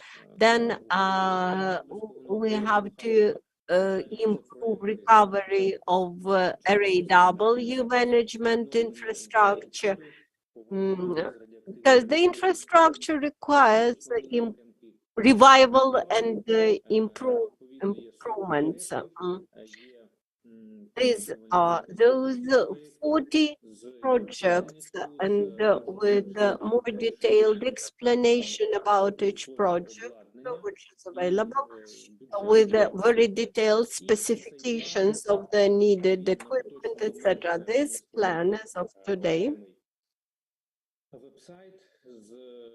is available for uploading in Rob Special website. And also this site provides all the detailed information about each section, each area, which requires improvement or revival or reconstruction. And having chosen the option, you may find out who is working in this area out of international donors or from Ukrainian donors, who is doing what, if somebody is doing something, and decide what you want to join. Then I would like to describe more our achievements within the year that have passed. And primarily our partners assisted us in revival of the radiation and dosimetric control for the checkpoints for personnel, and we also bought portable dosimetric and the monitoring equipment. And now we have the budget approved for further development of dosimetry equipment. Then we had added additional gamma tracer sensors for testing. We had revived the environmental monitoring and radiation monitoring. We had procured metering equipment. These are pictures of dosimetry equipment supplies from our partners of the United States, which are at the mobile checkpoints in 2 villages. These are radiometers, gamma tracers, which allow verification of correctness of data transfer. These are individual metering dosimeters.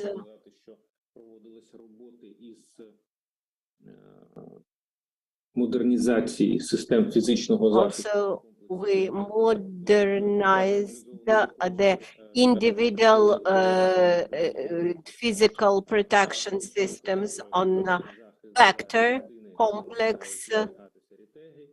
Also, we improved the 18B project that is creating dosimetric system of Chernobyl exclusive zone and radiation monitoring at Vector. Not only Euro Commission participates in this project, but also the United States, the UK, and Norway.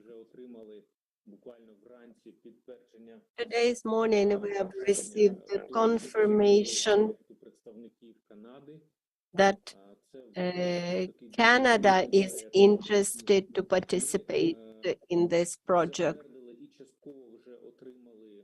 We had approved and partially had already received elements of the infrastructure of RAW management.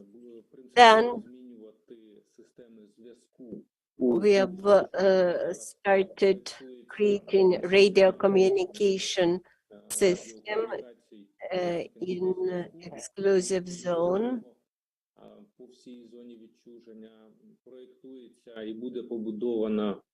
Then we are now creating dedicated high-speed fiber optic communication line to the exclusive zone. We are producing and supplying container for long-term storing nutrient spent fuel, which was removed in 2021. And also now we are installing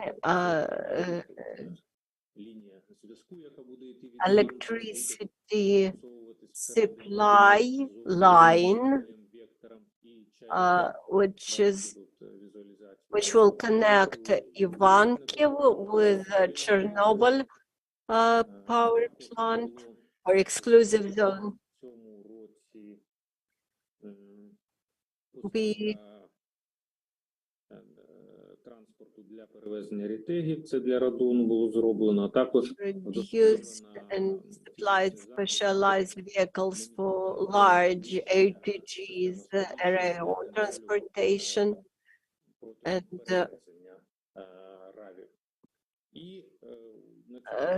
the security systems for RAW transportation. This is about the project on fire extinguishing vehicles.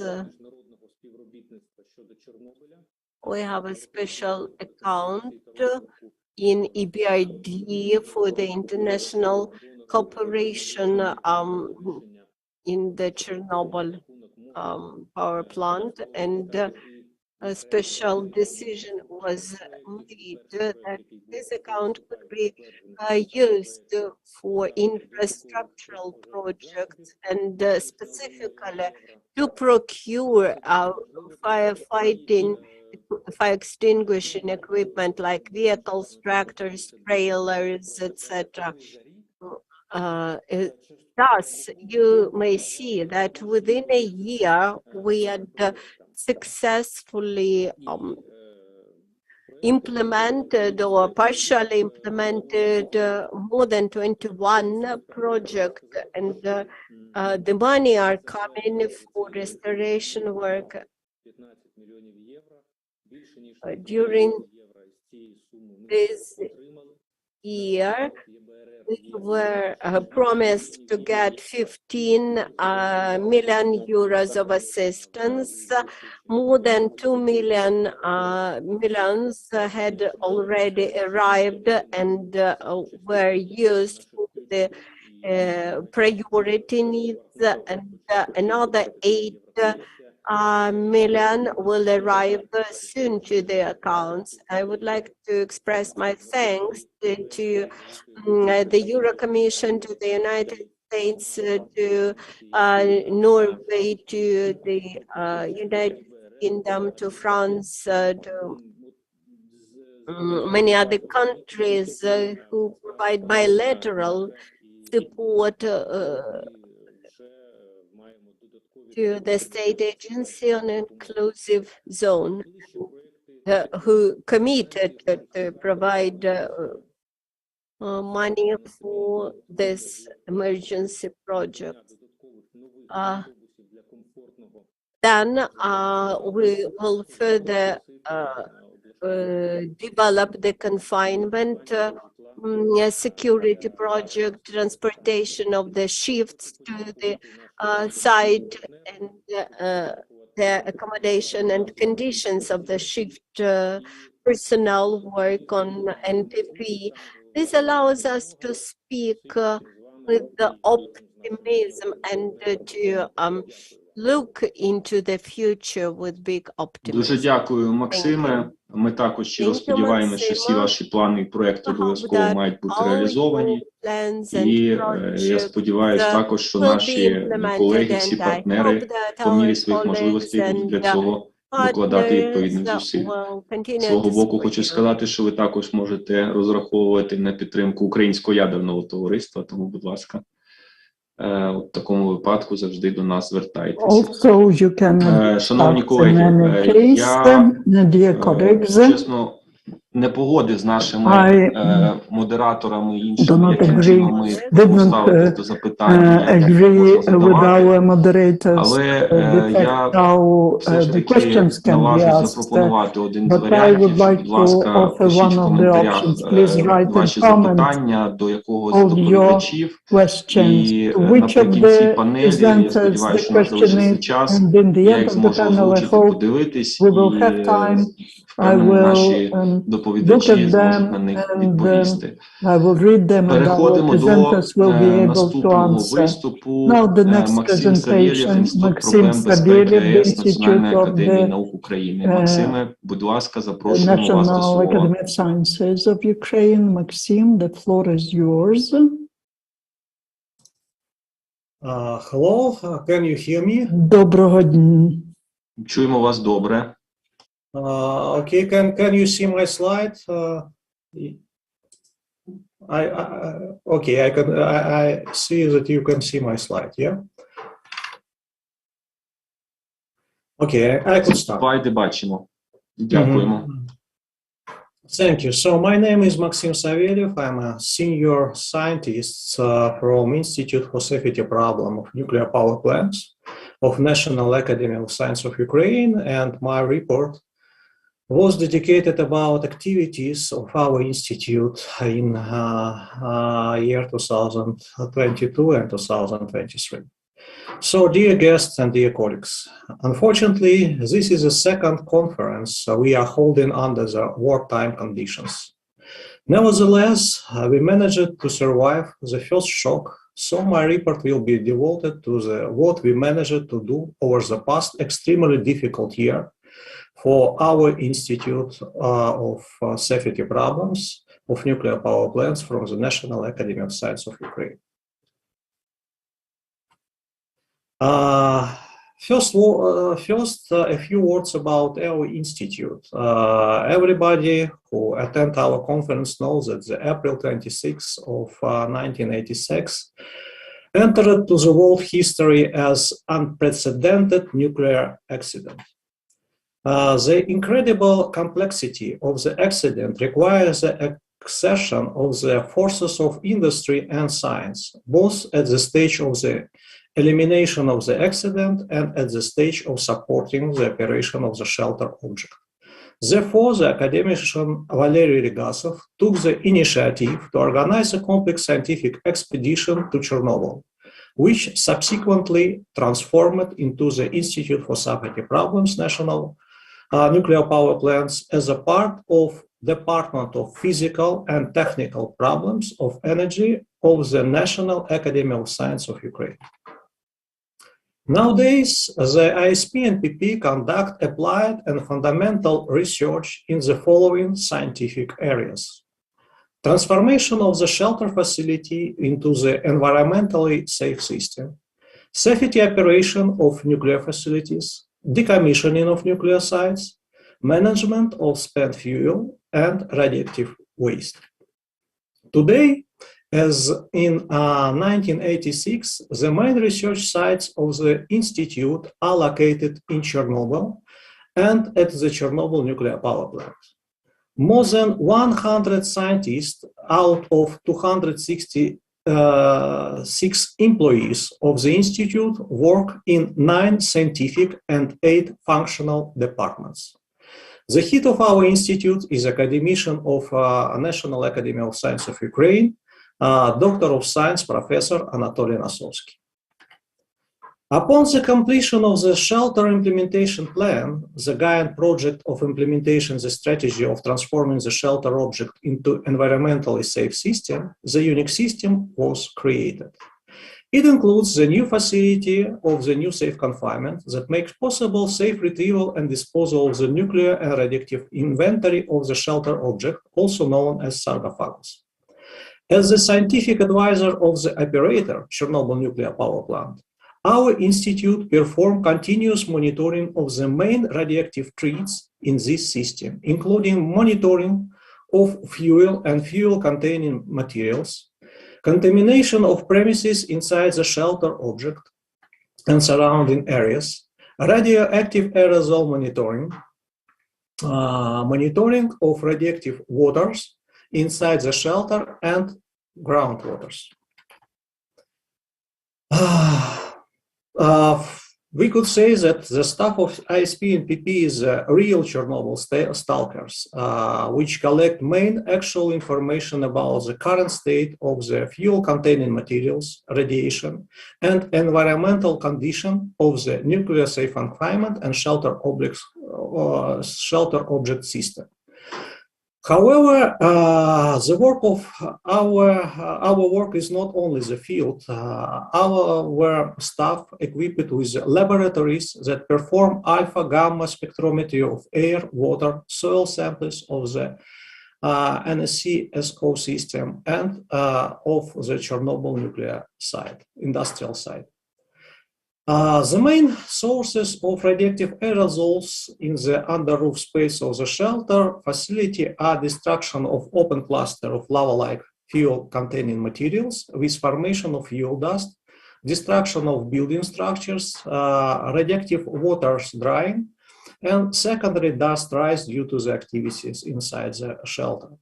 Our institute perform radiation monitoring with the exception of the period of occupation of the Chernobyl exclusion zone and Chernobyl nuclear power plant.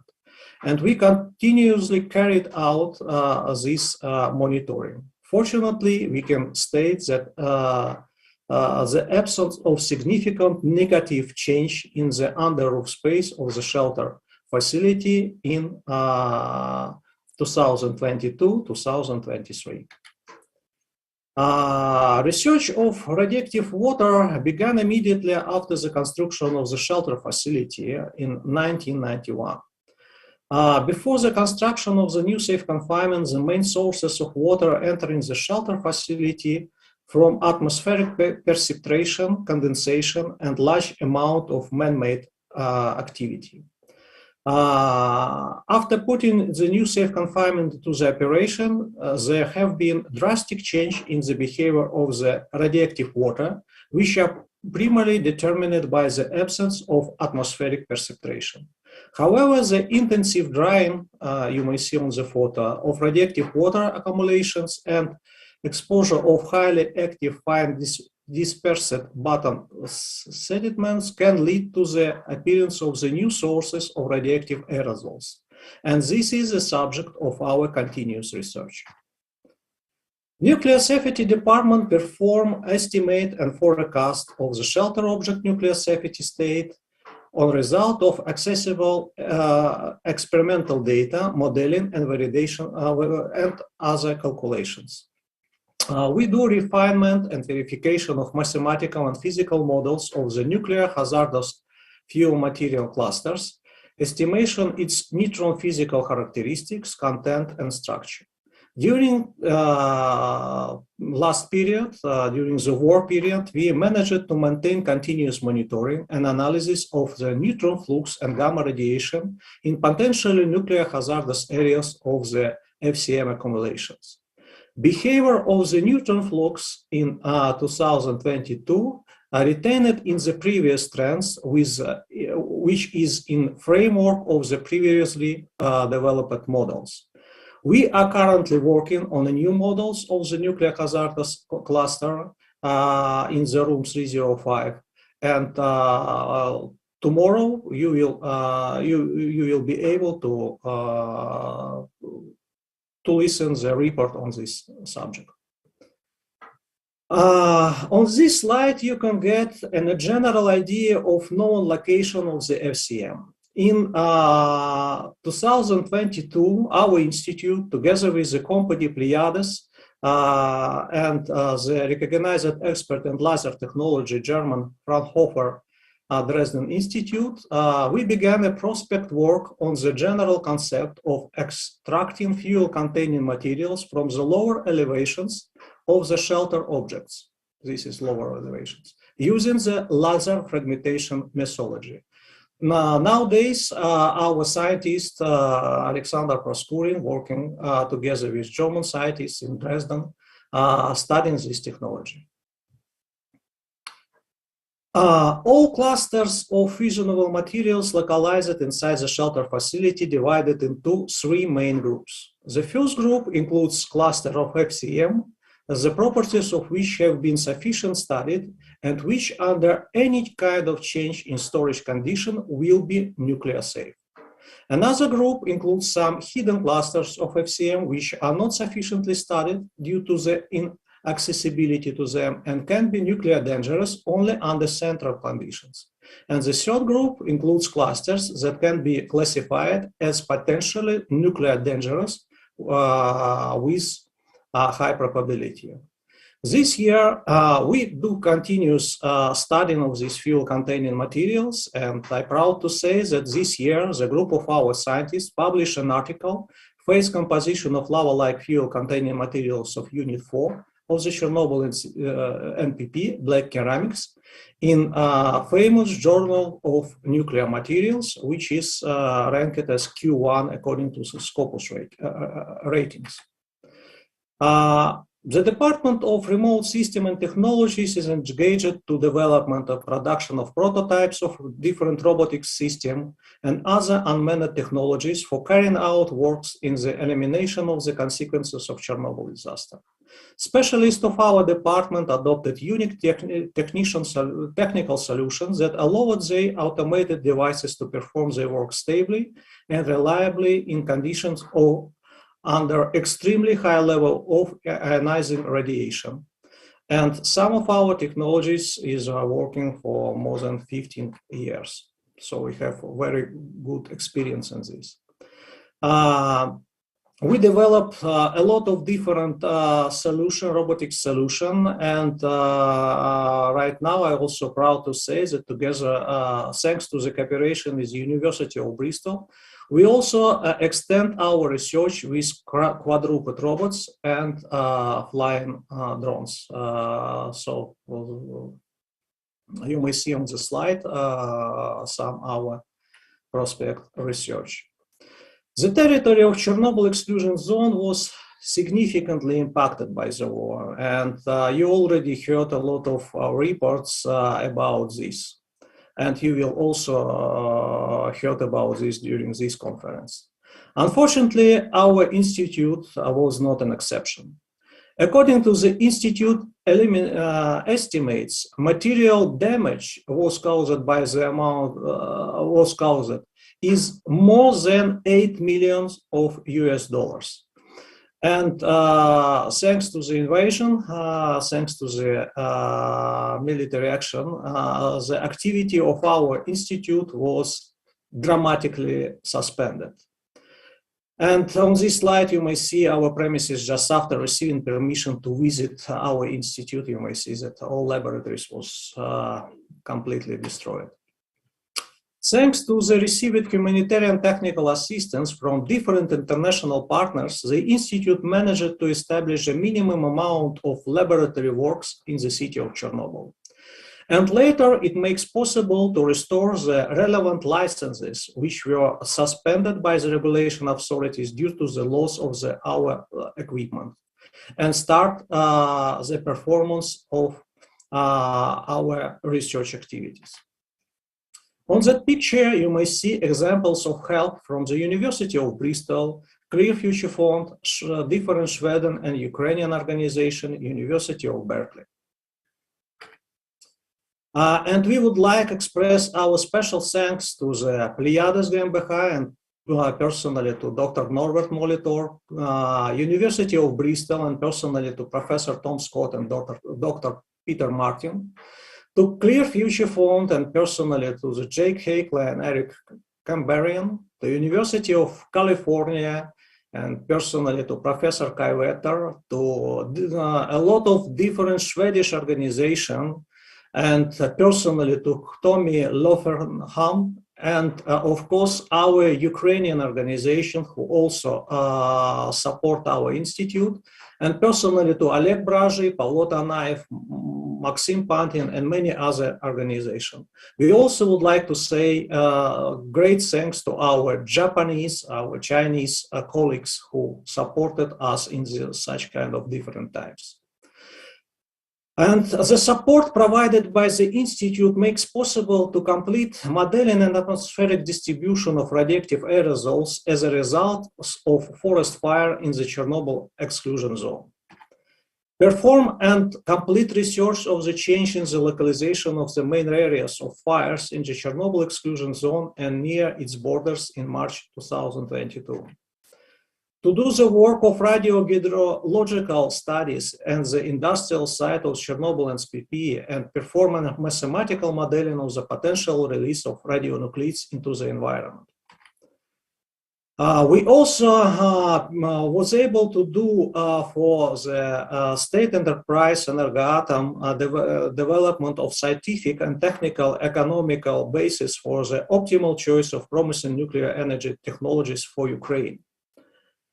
About all these projects, you will be informed during the second day of the conference. One of the significant results for us was the support from the NATO Science for Peace and Security program. And thanks to this program, we have started this year, just a few weeks ago, the multi-year project of development enhanced radiation technology for the nuclear security and incident response. Together with the University of Bristol School of Physics, we will unite our experience, our knowledge to make a Chernobyl exclusion zone and Chernobyl NPP safer. Summing up, we can say that with confidence that thanks to the selfless work of our scientists and employees, we managed not only to restore scientific work in the field of nuclear and radiation safety, but also to continue research in the direction of the development of the nuclear energy in Ukraine. During this difficult for us time, we was able to publish more than 14 monographs and 75 solid scientific papers. So it says that we was able to recover and looking forward for the future. So thank you for your attention. I hope to answer your question in chat, and I hope that all details about our activities you will listen tomorrow in a specific technical part of our conference. Thank you for your attention. Максиме, дуже дякуємо за вашу доповідь. Ми також сподіваємось на швидке відновлення інституту і, власне кажучи, від себе і від колег ми українські агентуристи дуже тісно співпрацюємо з Інститутом проблем безпеки ЄС. Хочу подякувати всьому вашому колективу, керівництву за продуктивну, активну роботу, наукову, продовжуйте ці роботи, незважаючи на your work and for continuation of this work despite all these difficult conditions which the Institute has been working and is still working during this military aggression. Dear colleagues, if you have questions, please leave them in the comments. We will ask them in the end of the discussion and we will discuss everything. Now the next presenter, Чорнобильська атомна електростанція Дмитро Стельмах. Дмитро, будь ласка, вам слово. The floor is yours. Бажаю здоров'я, як мене чути? Чути вас чудово. Can you hear me? We hear you very well. Thank you. Today I would like to talk about safety of NPPs during the military actions. There are two components here, purely technical, and there's a human factor. As to technical component, we found out that nuclear power plants, any one of the designs of NPPs provided for long absence of power supply. We do have diesel generator, but we understand that during the warfare, and Chernobyl NPP was an example, and also Zaporizhia NPP, the transmission lines are damaged and the NPPs stay without power. What could it lead to? We understand that the Fukushima accident happened because of that, and the main disaster happened not because of tsunami or earthquake, but because there was no supply of power. Basically, the tsunami, the diesel generators were underwater because of tsunami, and during a week, several power units exploded. But that is a technical issue. It could be resolved if we create powerful power accumulating plants, also solar plants, which will allow to operate. They are to be located close to NPP, and they allow to operate in the regime of the island, in the Moldov island. These issues could be resolved in any case. As to the human factor, we need to recognize that the safety of any nuclear unit depends on the staff which ensures radiation and nuclear safety. And the military actions, that's the force majeure, which is not provided for in any regulations, in any instructions. And that is the responsibility of a person, how the person understands the culture of safety. The person makes the decision independently on whether the person should stay for a month, like in Chernobyl NPP, and continue to work, to just stay there, and to ensure radiation and nuclear safety for the humanity, or they have to take care of their own safety, the safety of the family. They need to evacuate their family if a family is in the area of military actions. The personnel is all the time in the stress of decision-making. Luckily, during the occupation of Chernobyl NPP, not a single personnel, not a single person who worked there perished.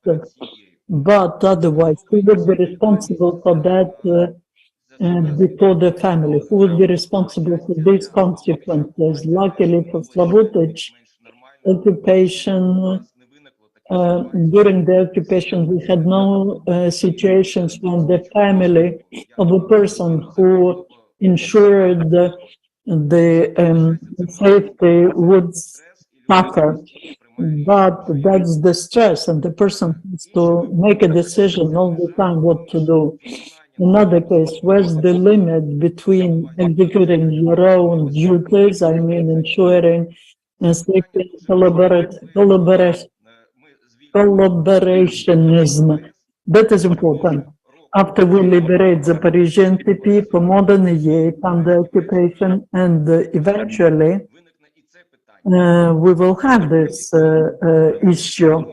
People who, on the one hand, stayed there and they ensure radiation and nuclear safety. They had a chance. We know that some of the people from Energotar left the occupied territory and they went to the Ukrainian territory. But some made the decision, should we condemn them because of that? Because for them, the main issue is the issue of safety.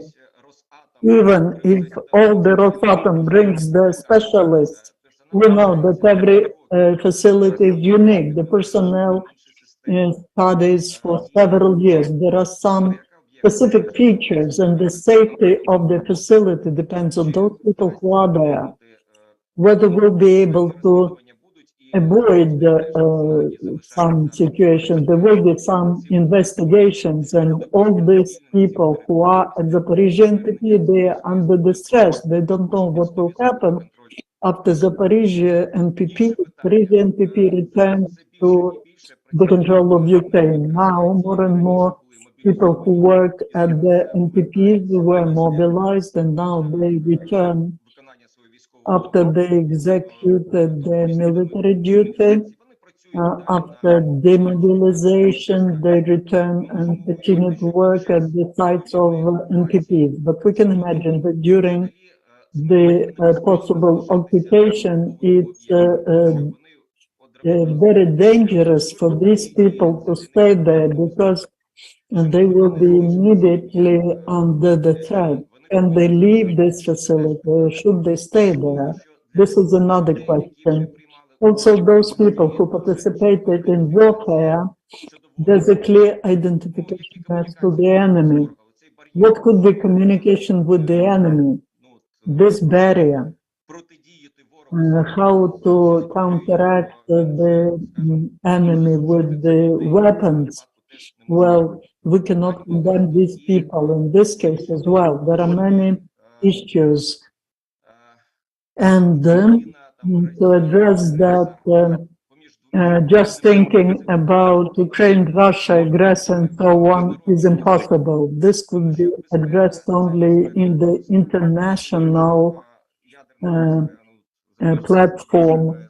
We understand that Zaporizhzhia NPP is the biggest NPP in Europe, and any accident could lead to a disaster for the whole of the humanity. Also, there's another issue as to ensuring nuclear damage. We understand that every nuclear unit is insured, and the people around or people in other countries, if in the result of nuclear accident there are some consequences, then the international insurance covers these consequences. Warfare is a force majeure. If anything happens, there will be no insurance coverage. We should be talking about that as well. And we need to start discussing it. We need to find international mechanisms on how to regulate these issues, because the safety of humankind depends on that and the future of nuclear energy sector. What we managed to survive and what is the attitude of Ukrainian workers, of Ukrainian entities. Let's imagine, would the Russian troops move towards Kiev unless there was Bucha? We know that they were mostly going via exclusion zone. If the personnel of Chernobyl NPT failed to prevent the disaster in Chernobyl NPT, if the National Guards would enter into the battle and these facilities would be damaged, we would slow down the movement of troops, but whether there would be Bucha, maybe there would be no Bucha. But understanding the culture of safety, both the National Guards and the personnel of Chernobyl NPT made the decision, and we see that these decisions for the humankind were correct decisions. Taking this opportunity and understanding that you are broadcasting that in YouTube, and our colleagues from Rosatom follow what's happening here, or some special services, I will address them the language they would understand. So-called colleagues from Rosatom, we communicated with you in the past, and I believe that from time to time we will see each other in the future. Every one of us underscored that we all follow the culture of safety. These days, when everyone recollects the consequences of Chernobyl NPT disaster, which almost finished the development the nuclear energy sector, I would like to suggest the following. Во время войны невозможно вот такого рода коммуникации, переговоры, но возможны разного рода жесты. Вот, к примеру, жесты доброй воли. Вот, я думаю, что международное сообщество нормально бы увидело бы I believe that the international community would see how the nuclear sector is working. If you could liberate our 130 National Guard servicemen and who worked as from Chernobyl NPP who were defending the city. I believe that among the prisoners who are in Ukraine, there would be people who suffered in the result of the Chernobyl NPP accident. I believe that the world should receive the signal that we do have the future, and nuclear entities will not become an element of nuclear blackmail. Also, the Slabutich City Council made the decision to create the platform for discussion, for preparing the proposals that we will discuss as to international mechanisms that would prevent the consequences, the damage at the nuclear entities during the. That is why I would like to encourage international experts and our national experts to participate in the formulation of our address, our request to the international nuclear agencies. 57 years ago, the Chernobyl nuclear disaster had brought to life such a thing as the nuclear safety and security notion. So today we have to raise the issue, the anti-war, anti-martial law conditions for the nuclear power plants. That is all. Glory to Ukraine and Героям glory слава. to the armed Дуже forces дякую, of Ukraine. Glory пане to Дмитро, heroes. за вашу доповідь. Сподіваємось, що Thank you, Dmitro, ваші for your заклики, presentation. I hope that які ви сьогодні зробили, вони будуть your почуті. suggestion about Всі полонені будуть обов'язково як address or найближчим joint часом звільнені. request to the Шановні international колеги, nuclear переходимо community до will be наступної heard. доповіді. Dear Міський colleagues, голова міста let us Славутича Юрій Фомічов. Ви з нами? Intervention. Mr. Fomichov, Запрошую вас до слова. Дякую. yes, Дякую. I'm here, so the floor is yours.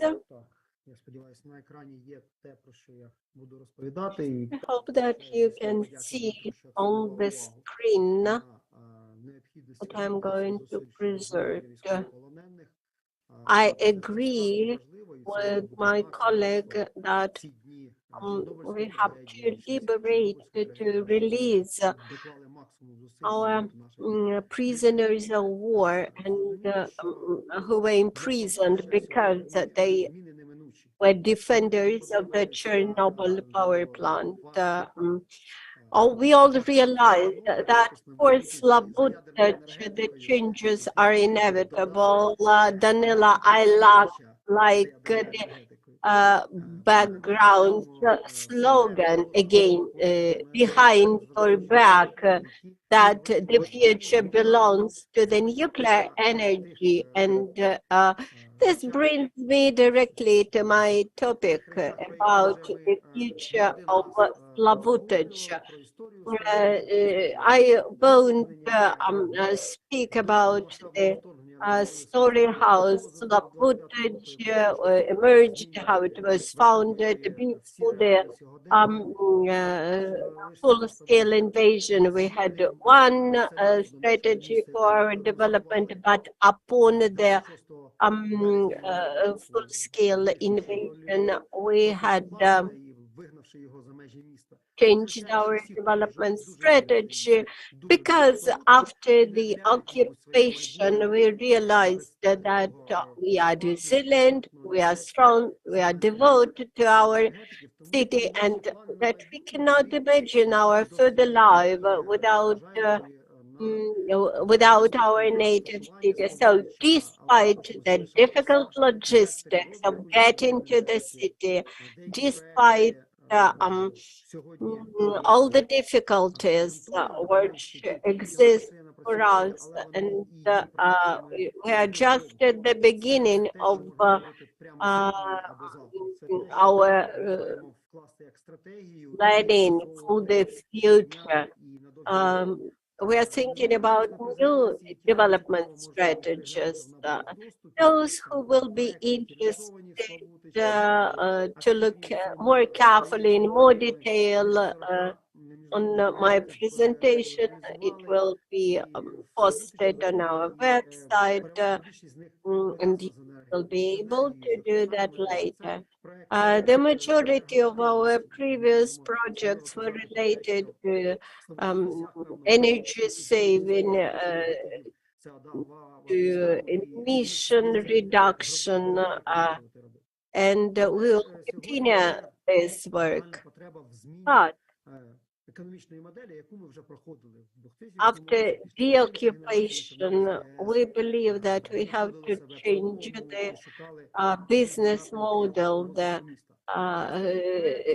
model for the city development. We have to renovate the buildings, to change the designation of buildings. For example, we have a huge building of the previous outpatient hospital, which could be turned into residential facilities, and you can see that this outpatient hospital is not used. We are able to turn it into the residential premises for internally displaced people. Such internally displaced people will need accommodation, and moreover, we are ready to turn this into business hub, into the new business park for those people who will dare to start their entrepreneurial projects in new on the new site. We have developed this project with our Vilnius Bureaucrat and VIII company, and now we are looking for partners, friends, maybe even governmental programs for implementation of this project. Another interesting project which will be very much on demand in Ukraine, this will be Slavutage Rehab Center, Human Clinic. Now we are looking for donations to procure necessary equipment. It is not just about installation or bringing new equipment to the local hospital. We have started the rehab center back in 2017, and today it has gained a new meaning. We have started the projects in accessibility and learned much from them long ago. But now we understand that after the war, in course of war, many people will require rehabilitation, and this will make sense to create such a center in our city. We are going to bring together municipal hospitals and private rehab centers, maybe state recreation facilities and state psychological rehab center. Bring all those facilities together and offer something very useful to the potential clients. By the way, our local psychological rehab centers is one of 5 big rehab psychological centers for the former military staff, and we believe that we have much to offer. We are located in a very beautiful landscape, environmentally very beneficial for people. We may offer like almost spa facilities for rehab. And we believe that our Ukrainian military coming back from the front line after fierce combat, they will require both psychological and physical rehabilitation. And we are thinking about this need. That is why we encourage you to make donations for this big project. Although we are doing our own fundraising, this is our inpatient hospital, which was built almost 40 years ago, but nevertheless, it still is very much alive. It requires thermal modernization, some sort of renovation, and we have done something. This is the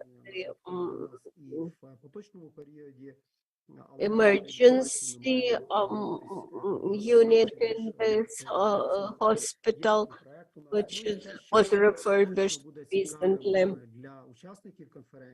And what also might be useful for the conference participants is information about eco-industrial development zone Slavutic, which is about small modular reactors on the territory of Ukrainian Polissa.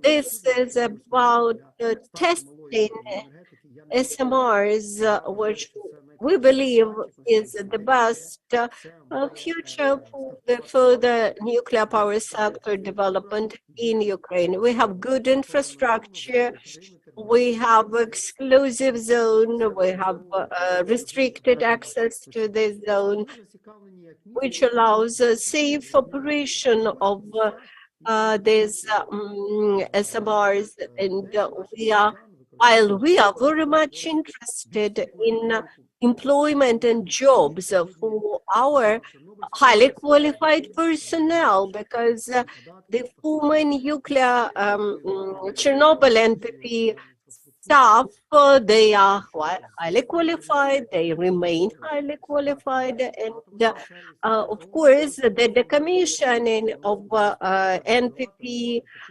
will cut down the number of jobs if available for this staff, and we are very much interested to start to use this available human resource in new project, small modular reactors. Then, after decommissioning of Chernobyl NPP, we had such a thing as the free economic zone, and in 99 that free economic zone created more than 1,000 jobs, job opportunities, and today we have a huge exclusion zone and pre-state border territory, and including Ivankovo local community, and we suggest to create special zone here and to pay attention at its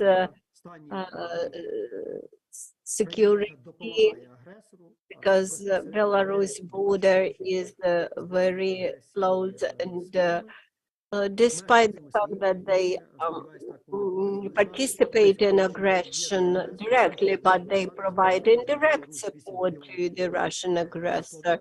Belarus is 8 kilometers only away from Slavutich, and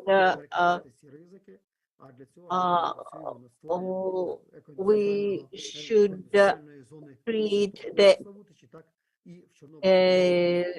eco-industrial park, and to prevent the corrupt connections, including commercial and economic connections with Belarus.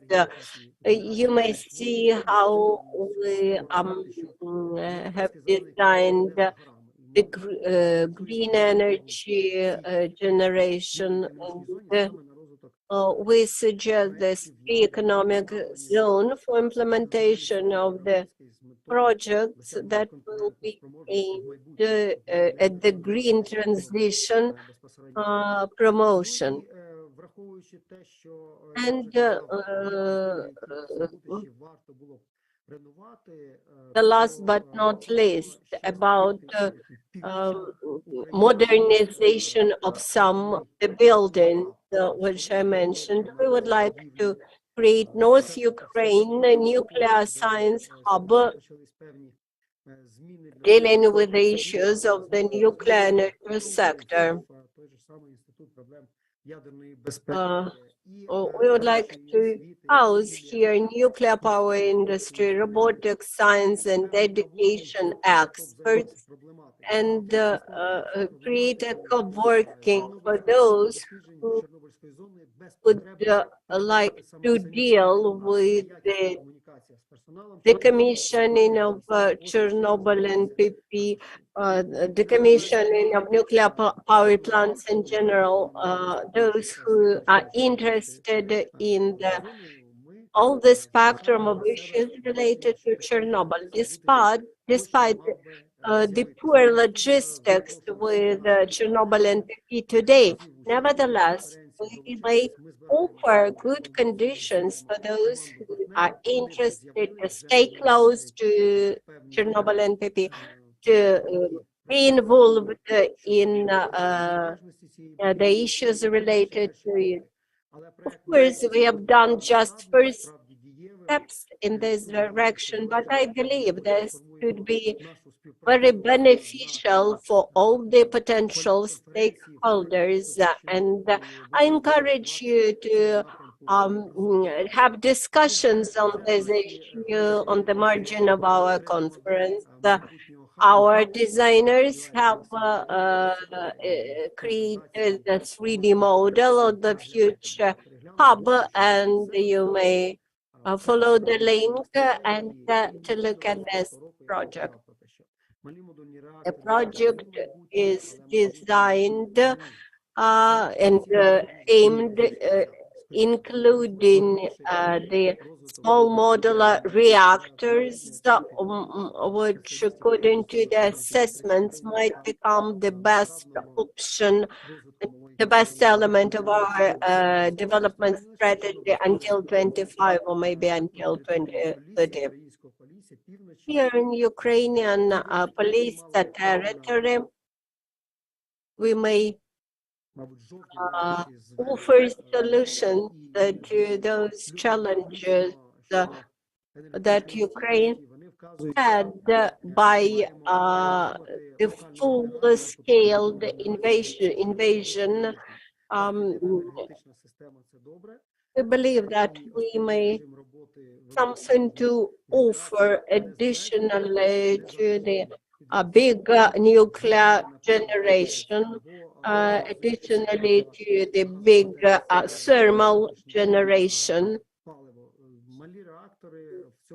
We are strongly convinced that small modular reactors could become a good option. Of course, we do not put aside other renewables, and other renewable projects are also interesting for us. So, now I come back to the beginning of my presentation. The future of Slobodach will be with nuclear energy. Eventually, I would like to wrap up at this optimistic point. I'm very grateful to everybody who joined our conference. I'm ready to answer your questions. We are happy to welcome you in Slobodach any moment. We are the city of new ideas, and we continue to be such a city despite the military aggression and the full-scale war. I would like to thank to the defenders of Ukraine who keep defense of the country. Всім дякую. Пане Юрій, дуже дякуємо за вашу Thank you, Yuri, for your very interesting presentation. You have many projects. And I will prepare the special banner for you, which will say the future of Slobodach is with the nuclear energy sector.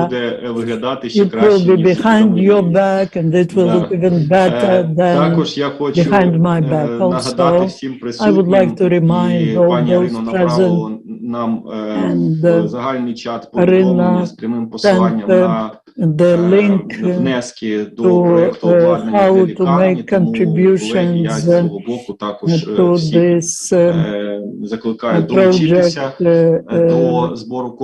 and I also would like to ask you to join this campaign of money raising for this project. You can make contribution into implementation of this wonderful initiative. Thank you again. Our next presenter, Norbert вже сьогодні мав виступ в першій частині нашої конференції. На жаль, зараз Норберт відключився на певний час на інший захід. Ми тут попередньо з ним домовилися, що він встигне до закінчення нашої панелі, він обов'язково зробить презентацію. Тому сподіваємося, що ми Норберта ще сьогодні побачимо.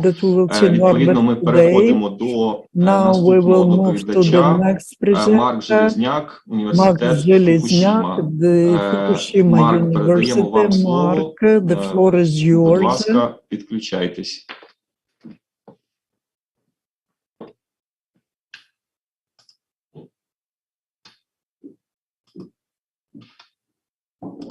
Марк, ви з нами? Mark, are you with us? Так, я бачила, до речі, як Марк заходив. Yes, I saw how Mark entered 7 minutes ago. He entered Zoom. Then 1 second. Greetings. Марк, добрий день. Can you hear me? Yes, we hear. I'm sorry, but we were planning to present, to have the director of our institute at 3:20 that he's finishing his lecture. Maybe now there will be someone else if Professor Number doesn't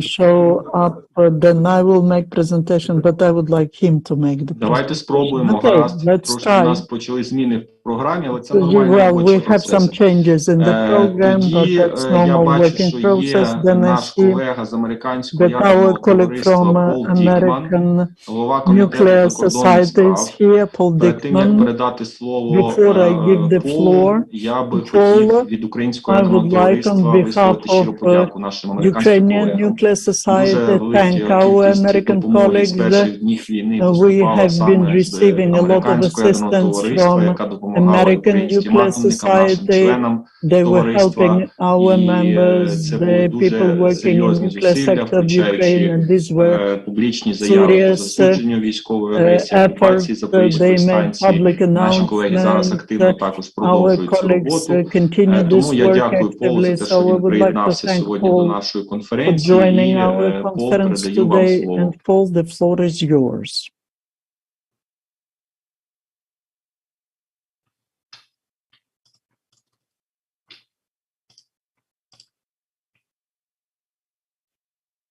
Пол, ви нас чуєте? Paul, can you hear? Yes, he does hear. There we go. Thank you. Дякую. Unmuted. Okay, good. Thank you very much. Oops, there we are. Well, good afternoon, everyone. Thank you very much. My name is Paul Dickman. I'm a senior policy fellow at Argonne National Laboratory here in the United States, and I'm currently serve as the chairman for the American Nuclear Society's External Affairs Committee.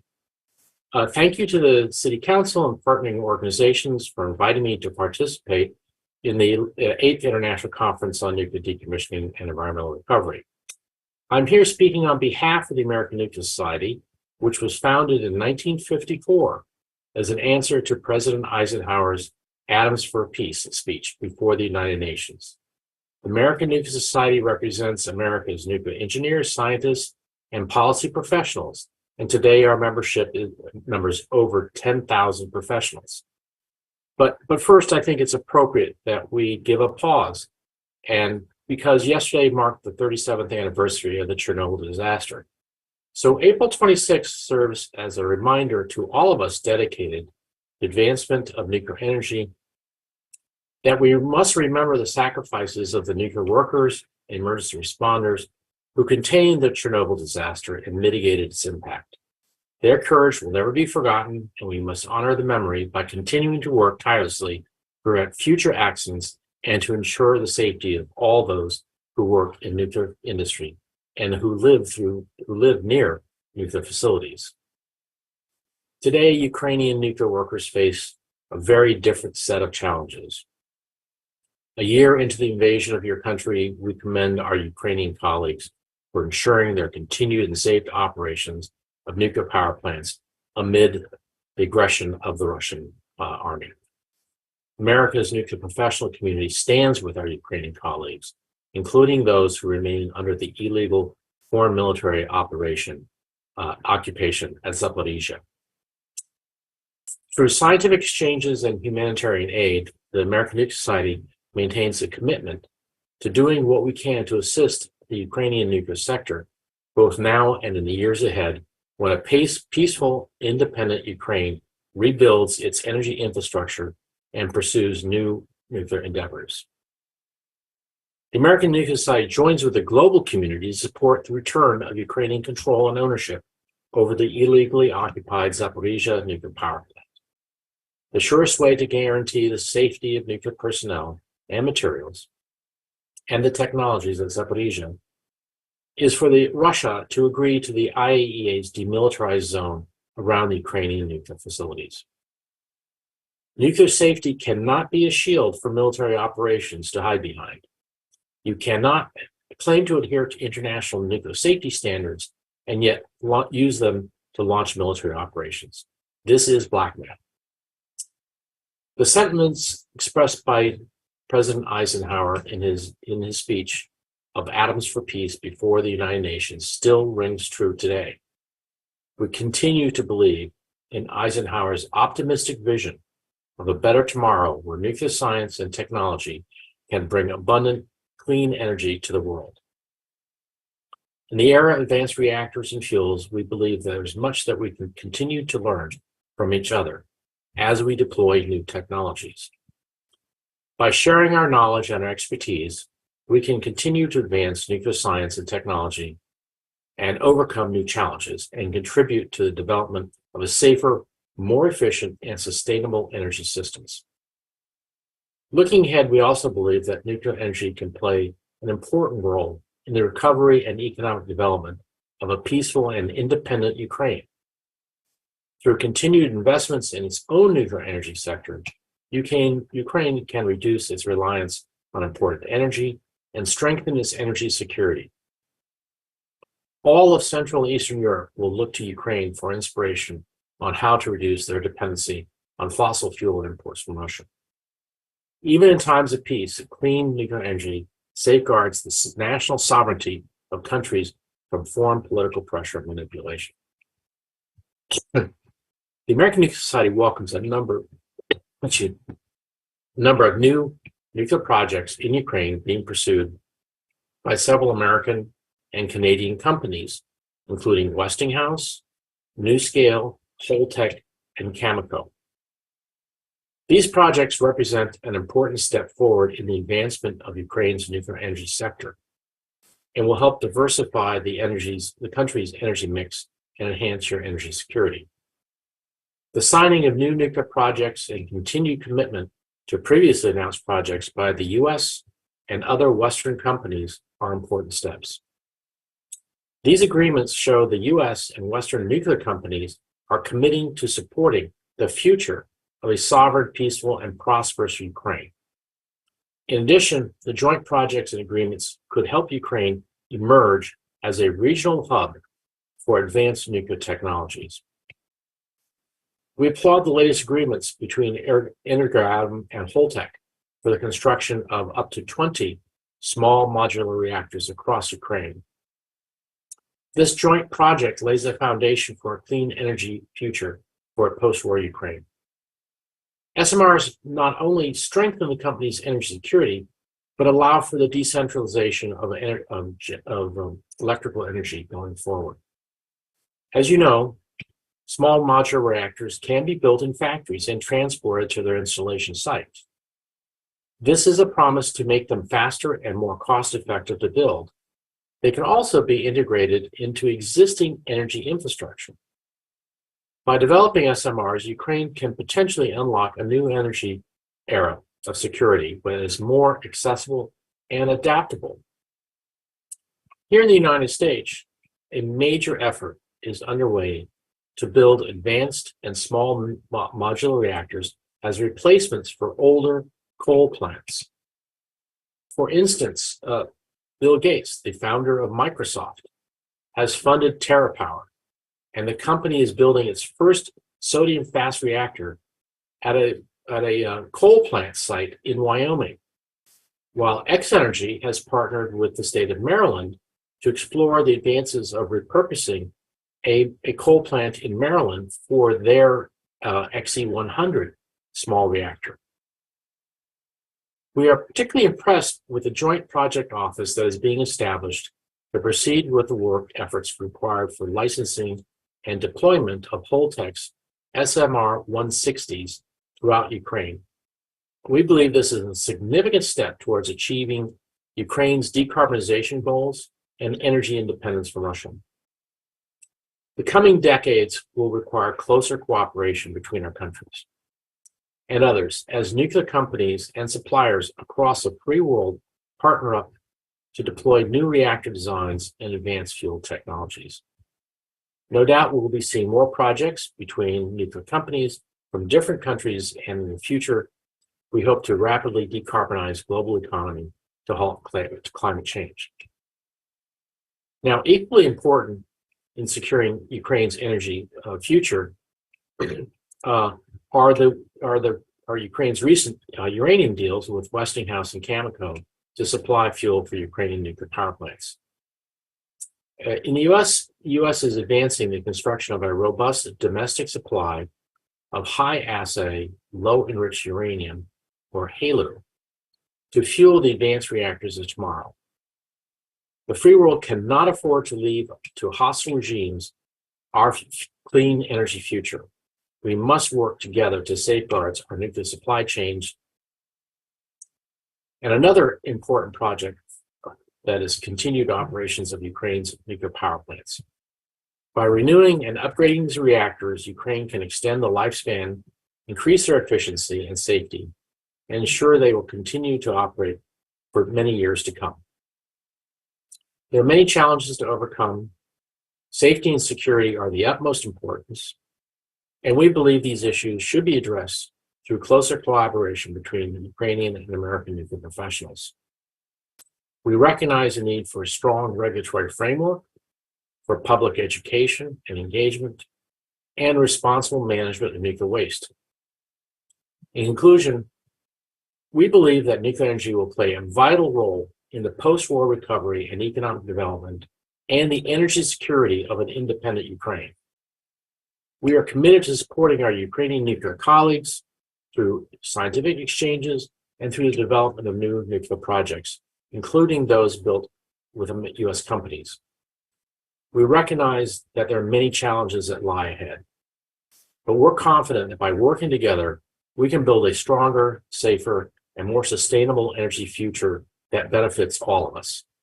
So I thank you very much for this opportunity to talk, and I applaud you for this conference. Thank you.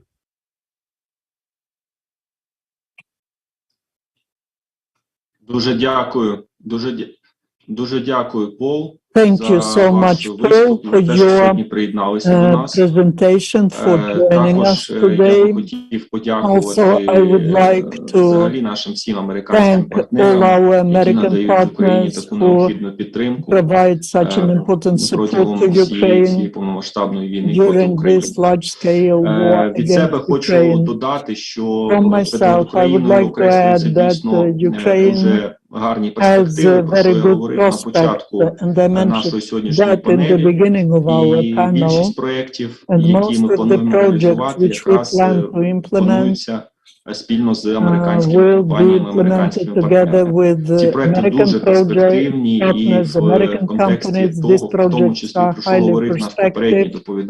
And what Yuri Fomichov mentioned, they are important for creating energy hubs and scientific centers, which are related to implementation of many technical projects, which will be important for implementation of the future projects in the nuclear sector. And this will allow our country to make a significant scientific, technological step, maybe even leap ahead. We hope that this will be implemented. We will be actively trying to cooperate with all our partners. And I would like to thank American Nuclear Society, because we are friendly societies and we are cooperating. We've been cooperating actively for a long time. Thank you for your presentation. Thank you for your participation. Dear colleagues, I have several suggestions as to small pause for 10-15 minutes. Let's make a break because our schedule changed a little bit. Let's continue at 15:20. And we will listen to the next presenter. If there are no objections, then colleagues, we have 15 minutes break and we'll meet at 15:20. We will continue our discussion. Thank you all the presenters. Thank you for your participation, and I hope that you will stay with us. See you again at 15:20.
колеги, продовжуємо нашу панель. Esteemed colleagues, we continue our panel.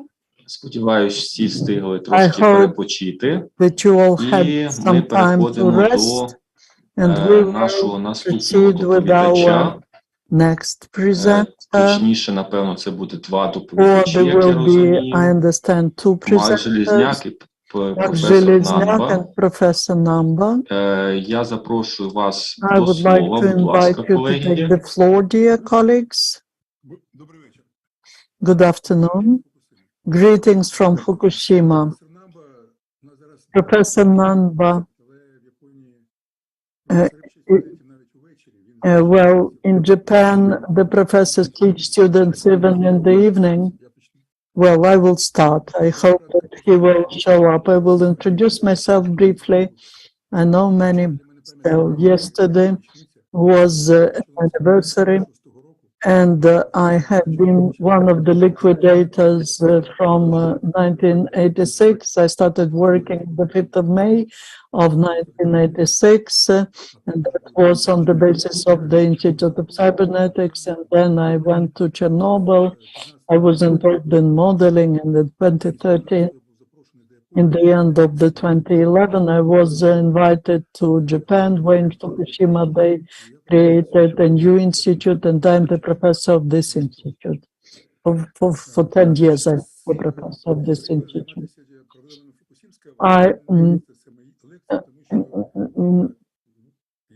Today, it will not be about Fukushima accident. There is the Japanese Foundation, which supports the project for other countries, and we wrote the application. Our main beneficiary is the Chernobyl exclusion zone. And what is the difference between Chernobyl and Fukushima exclusion zone? Because this zone, during the first 7 years after the accident in Fukushima, got shorter, 7 times smaller. But in Chernobyl, it's still the same. In Ukraine, we have what we have, but in Japan, we have a different situation. And we believe that Japanese experts could bring their experience, their equipment to Ukraine. And the presentation which I will make was made by many people. And you see the names of the leaders of the project. From Ukraine, the project was organized so that the beneficiary was Sergei Kireev was the manager, and others are the representatives of 2 Fukushima universities. The main tasks, I will try to be short. The project finished in March this year, and you can see the results. There were the main tasks. First of all, in 2014, in 15, after the project started,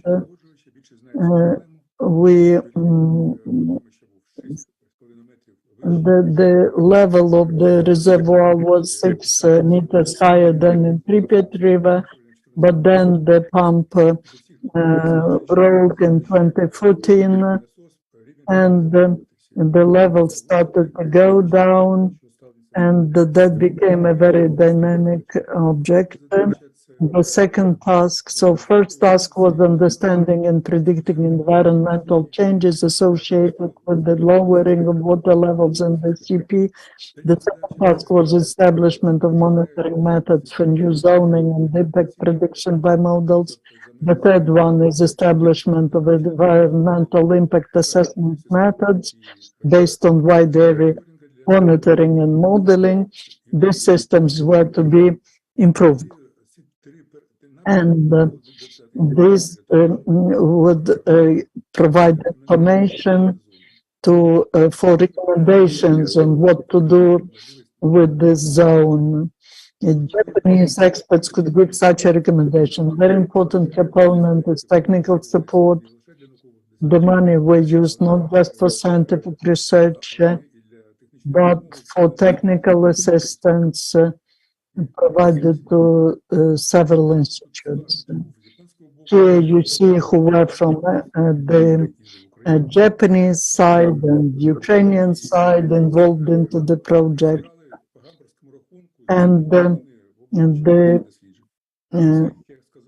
as I mentioned, I've been working on this topic since 1986, and I knew practically everyone, and we put together such a team.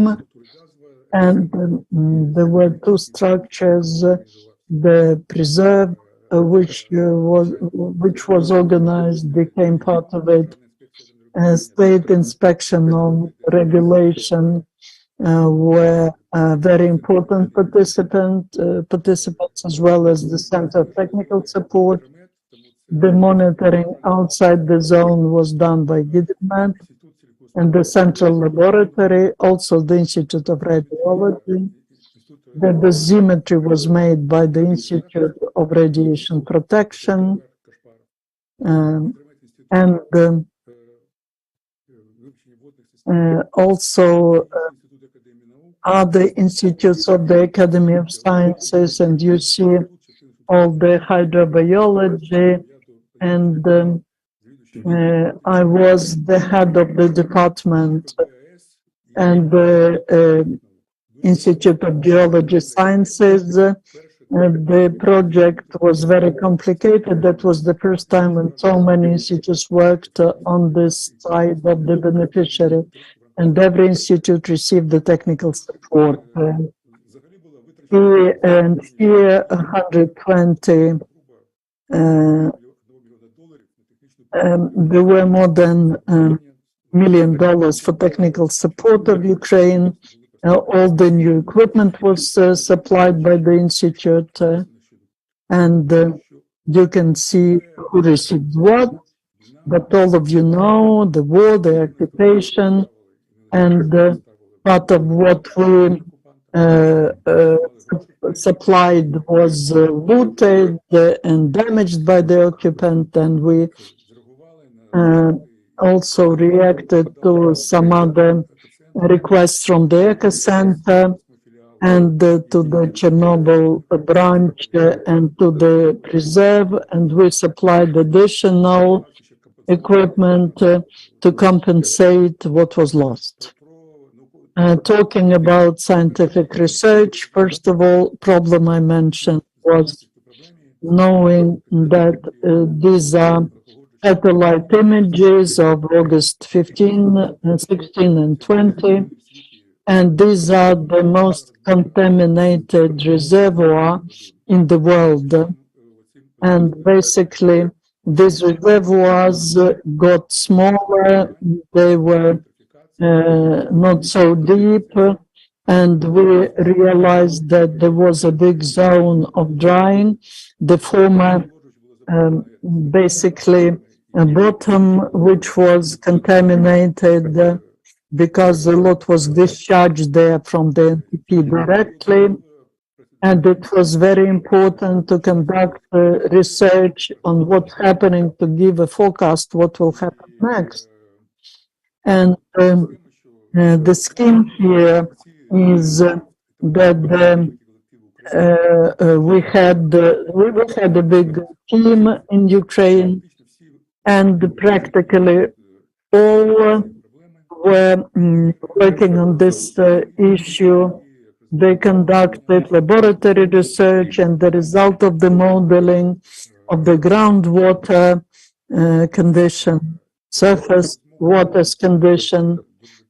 Here I cannot explain everything in detail, but the main conclusion is the strontium behaves differently in water systems than cesium, and as you can see it on the graph. Strontium went high in the northern part of the reservoir. 3 weeks ago, there was an article published in one of the journals, and the co-authors are Ukrainian experts, and modeling, what we were doing in modeling.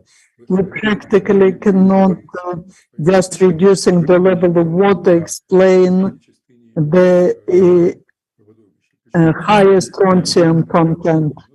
And that was happening not just in water, but also in wells. And that's just a hypothesis. 2 basic hypotheses are that we have hot particles of fuel. They, in the result of drying, they got to the surface, and there's additional strontium coming out. That's one process. Another process, we have the co-author of the presentation, Maxim Gusev, and the Japanese experts, and they were doing some modeling. There is a problem. As the result of the level going down, the direction of underwater, of groundwaters changed. You can see that in 2014 there was one direction of groundwaters, but in 2019, when the level decreased, the water, the direction changed, and that's happening in the northern part of the pond, where a lot is varied, and there's a hypothesis that there could be the case that in the result of the change of the flows, the groundwater started forming some temporary burial sites, and this is to be checked, but we can see that in principle we cannot forecast that there will be an increase in the future. We forecast the stabilization of concentrations we have, but in the result, because the strontium, if in the first years after accident, the forms of nourishing were 5.8%, now it's up to 70-80%. But there's the penetration into the soil, but the problem is still there. Besides, ecosystem was also examined around this cooling pond, and geologists studied how radioactive materials affect the mammals, terrestrial mammals, and what influence we have on mice that live in bushes, in the forest. That was the joint work. That was the institute, another institute of nuclear research that participated in that, and they studied the mice. And I cannot comment that, but we found some differences. And fish, you all know about fish, you know about large catfish, which I am 184 centimeters, and we caught some catfish which were higher than myself. They were contaminated just like radioactive waste. But these catfish were in the refrigerator of Eco Center during the occupation. During the occupation, these samples were damaged. We could use some of them, but we can see how what happened to this fish that was so badly contaminated. The second project, the second direction, is transition, the comparison of Chernobyl and Fukushima, how the radioactive material transfers in soil. We were examining potato in some experimental plots of land which were close to the cooling pond, and also we also examined the surface flow and the impact of fires, how what was happening on the fires, forest. That's also the problem which is common for Fukushima and Chernobyl. We're using drones to assess the biomass, and the reporting in Japan is publications in international journals. There are many joint publications. Ukrainian experts received this unique opportunity to get published in international journals together with Japanese experts. Also, we received very important results.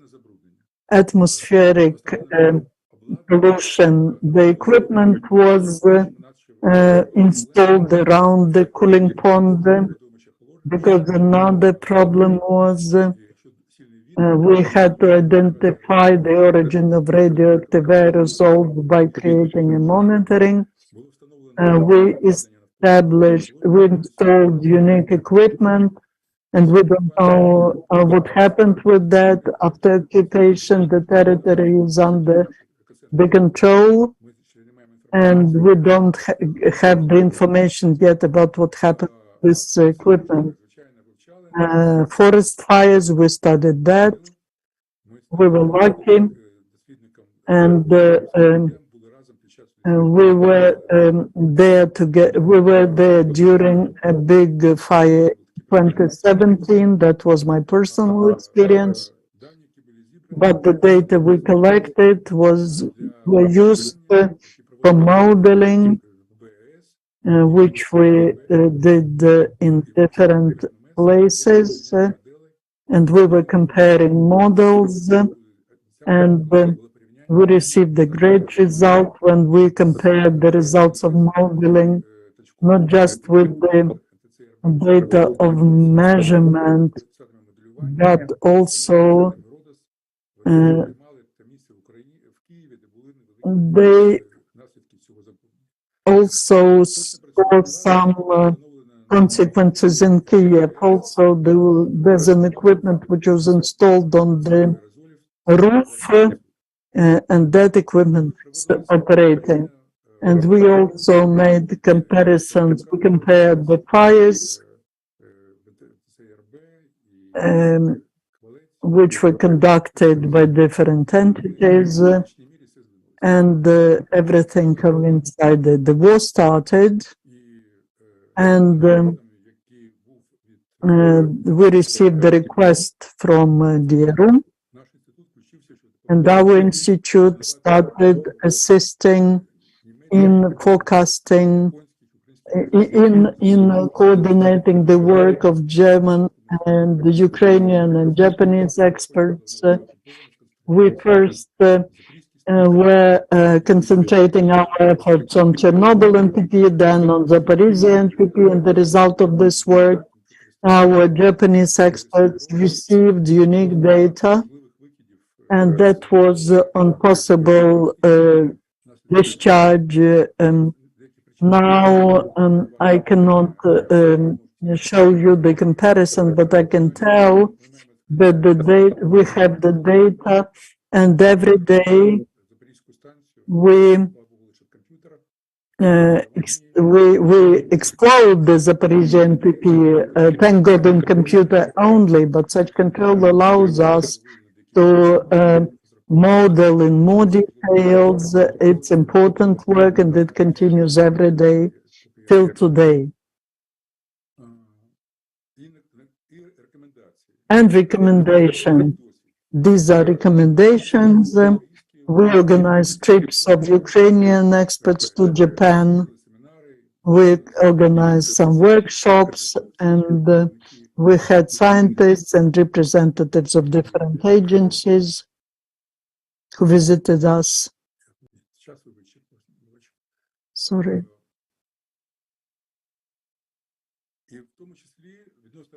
And talking about recommendations, now we conduct this work both in Ukraine and in Japan. Yesterday, an important article was published by Professor Kasparov Irkovsky as to the contamination of the zone. And there was a good cooperation with all our institutes. And when we started the project, we could not imagine that this project will be experiencing pandemic and the war. During pandemic, Japanese could not visit Ukraine. Then Ukrainians had to work more, especially those who worked in the preserve. Japanese received all the data and they were putting the data into the database and they made the analysis. And then the result of that, they made the zoning, which zones are less or more risky, and understanding the risks. Most territory of the zone doesn't differ from what was there before. But a large territory of the zone could be transferred to territorial communities. There's no Chernobyl community now, but the neighboring communities, now when the zone became just the front line, we are not talking about that, but these are the results which we present in the recommendations. Also, we were financed by two agencies, Agency of Technical Assistance, JIC, and the Ministry of Science, and they outlined the problems we had in relation with the pandemic and war. And now it's impossible to use these recommendations. We had last a meeting with the participants in Poland in October last year, and we had a very good discussion there. But talking about the results, we'll be looking forward when the war finishes in victory. We published 34 academic papers, 17 of which were co-authored with the counterpart country. And in this, we have a good experience, good ties. We plan to complete this, after this project, to launch a new project. But the situation is such that Japanese experts have to go to the country. Now we cannot do that because there's a prohibition to the representatives of state agencies to visit Ukraine. So we are waiting for the victory, and I'm sure that this project got important results. And thank you so much for your attention. Марко, дуже дякую за вашу презентацію. Дуже цікаво, багато цікавої інформації. Я, зокрема, від себе хочу сказати, що мені довелося також колись побувати в Японії, і якраз багато ми говорили про те, наскільки відрізнялися підходи, власне кажучи, після аварії на АЕС Фукушіма від тих підходів, які застосовувались там на ранніх етапах української незалежності. І дуже цікаві були дослідження, як для мене особисто, коли проводили проводили дуже детальне дослідження всіх продуктів харчування, щоб довести населенню, які близько до території безпосередньо інциденту ядерної аварії вирощували, щоб довести населенню, що там буквально 1% чи 0,5% є продуктів харчування, які мають якісь підвищені показники по радіаційному забрудненню від норми. Ну і врешті ця робота систематична, методична там дала свої результати відповідні, і цей досвід для України і це, і багато інших прикладів насправді є дуже цікавий. Я хотів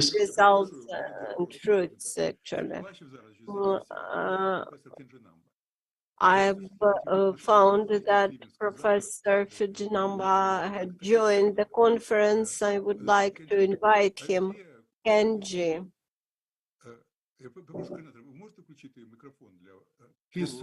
Can you?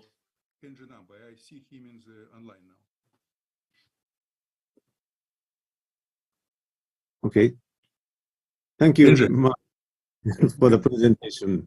I'm sorry to be late, but I had a class until like 9:20, so I must thank you all for your support to our Satellite Chernobyl project.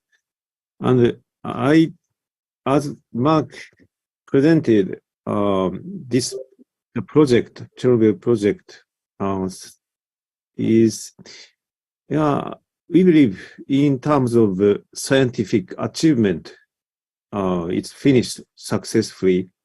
But within the proposal, of course, the final goal is to prepare a recommendation on environmental restoration and radiation protection, which will be submitted to Ukrainian authority Savezm.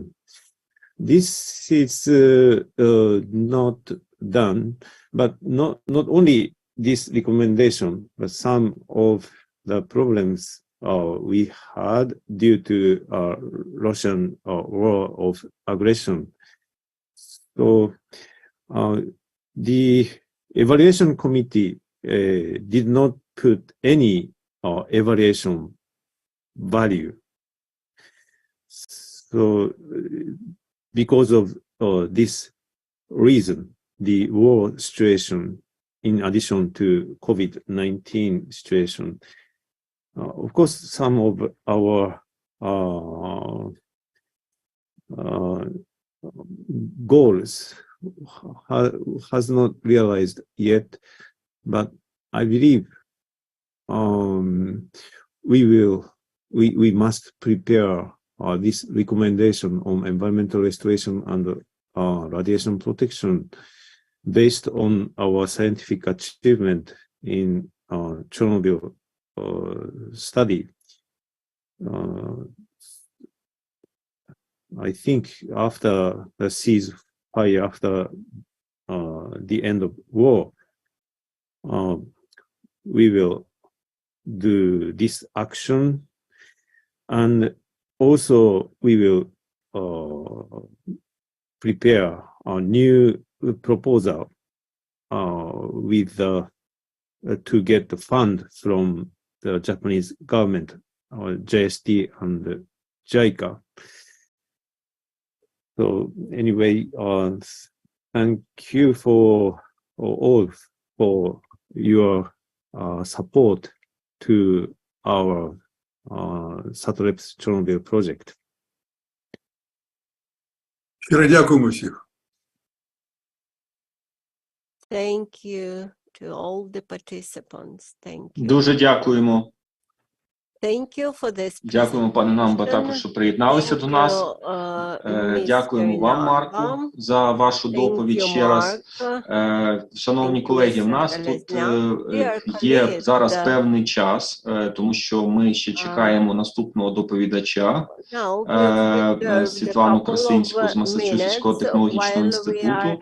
Ну, будь ласка, якщо у вас є питання, коментарі, які ви хотіли б задати сьогоднішнім доповідачам, які виступали на нашій міжнародній панелі, або навіть мені, наприклад, як модератору, то я буду вдячний за ваші запитання, коментарі, тому я запрошую, будь ласка, тих, хто хоче виступити, ми активуємо мікрофони і запрошую всіх до виступу. Чи можемо ми, наша технічна підтримка, активувати мікрофони тим, хто захоче виступити?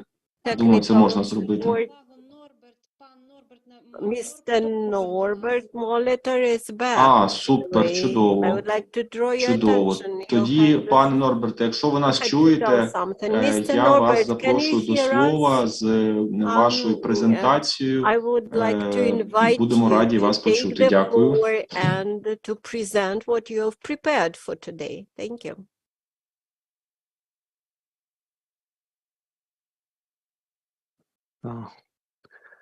Hello again, so I will try, at least for those who haven't seen it yet. Okay. Do you see my screen? I'm trying to share it. I will retry.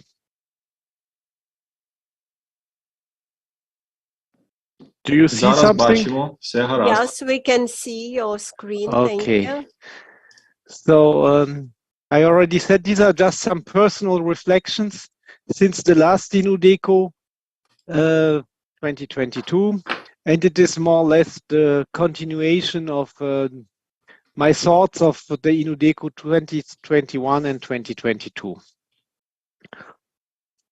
So, well, coming back to the Chernobyl accident, I think my preceding speakers have now illustrated it much more, but the Chernobyl accident was a nuclear catastrophe with huge impacts, not only locally, but also globally. And there were many impacts, among which I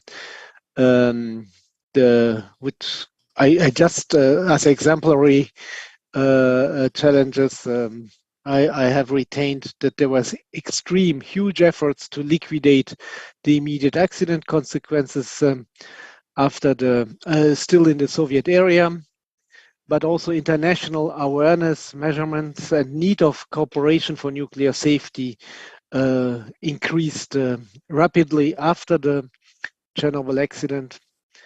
And when Ukraine became independent after the collapse of former Soviet Union, Ukraine inherited this challenge. And it is still today a major challenge for that country. In mastering of challenge, there were many visible results. Here's just a list of a very few one. I think one is the creation of the object shelter within a few months above the Unit 4. And in parallel also the creation of the city of Slavutic. So a new city had to be built, and without that we wouldn't have the INUDECO now today here. In parallel also, as part of the liquidation, the restarting of the units 2 to 4 could be also managed within a few months, and operation of the remaining unit, mainly the unit number 3 until 2000, was also an achievement. From 1997 on, the so-called shelter implementation plan has been implemented, and the most visible part of it is the new safe confinement. Mr. Savelyev has made a very good snapshot on what the new safe confinement means today. Beside that, many international projects were done, not only international, also bilateral. Also projects in the aftermath of the Fukushima accident. I want just to remember that the team of Chernobyl NPP at the Slavutic Training Center and the training site in Chernobyl have trained Japanese workers in 2012 who were working for Fukushima post-accident management. Also, another visible result is the initiation of the INUDECO, which has been held since 2016. So this is an ongoing challenge since the accident, and the end is not yet achieved. When the aggression started on the Ukrainian territory in 2014, at the beginning, at least until last year, there were only limited impacts on the activities of Chernobyl context, and also only limited impacts on the people involved therein. At the end, or with the martial aggression, the new level of martial aggression last year in February, the pattern changed dramatically. The Chernobyl exclusion zone and the Slavutich area was occupied as one of the first parts of the Ukrainian territory, and people and facilities and all activities there were threatened, as we have heard. The area was cut from the rest of the country, communication and supply channels were blocked. When the aggressor had to retrieve after a few weeks, they left behind severe damages, looted facilities and personal tragedies. Also, this has been reported in quite visible examples from the other speakers today.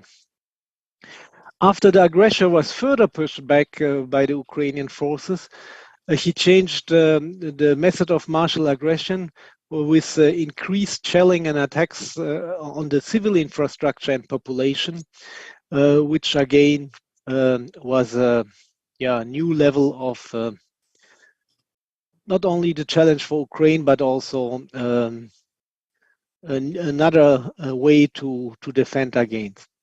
The priority of the country is, of course, its defense, and this defense really requires huge efforts and drains away all technical, or most of the technical, financial, and human resources away also from other important activities, including those from Chernobyl.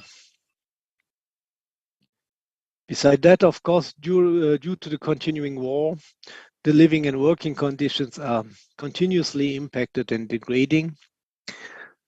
That today, 1 year after now the last INUDECO, we can really say after the first shock, the apparent disaster is a new reality which is just lasting, not only for the country, but also for Chernobyl and Slavutich. So the question may arise, what does it mean for the Chernobyl challenge, and will Chernobyl and Slavutich be left alone in this challenge? Well, observations regarding the challenge itself, the nuclear safety challenges in the Chernobyl context remain exactly the same. Of course, the war is an unprecedented and additional load or burden on this challenge, or to master these challenges. And the shortage of resources is due to the martial logic of defense priority, but creates another or new problems. Nuclear safety in wartime has become a new reality. It was also already raised by the other speakers today. Among the consequences of that reality is that nuclear facilities are exposed to potential martial impacts. Regarding solidarity, my observation generally is that there is quite a reliable international solidarity with Ukraine, which is often expressed as long as it takes. The solidarity activities are on very different level. Of course, a major focus is on defense, protection of population, and supporting the resilience of the country.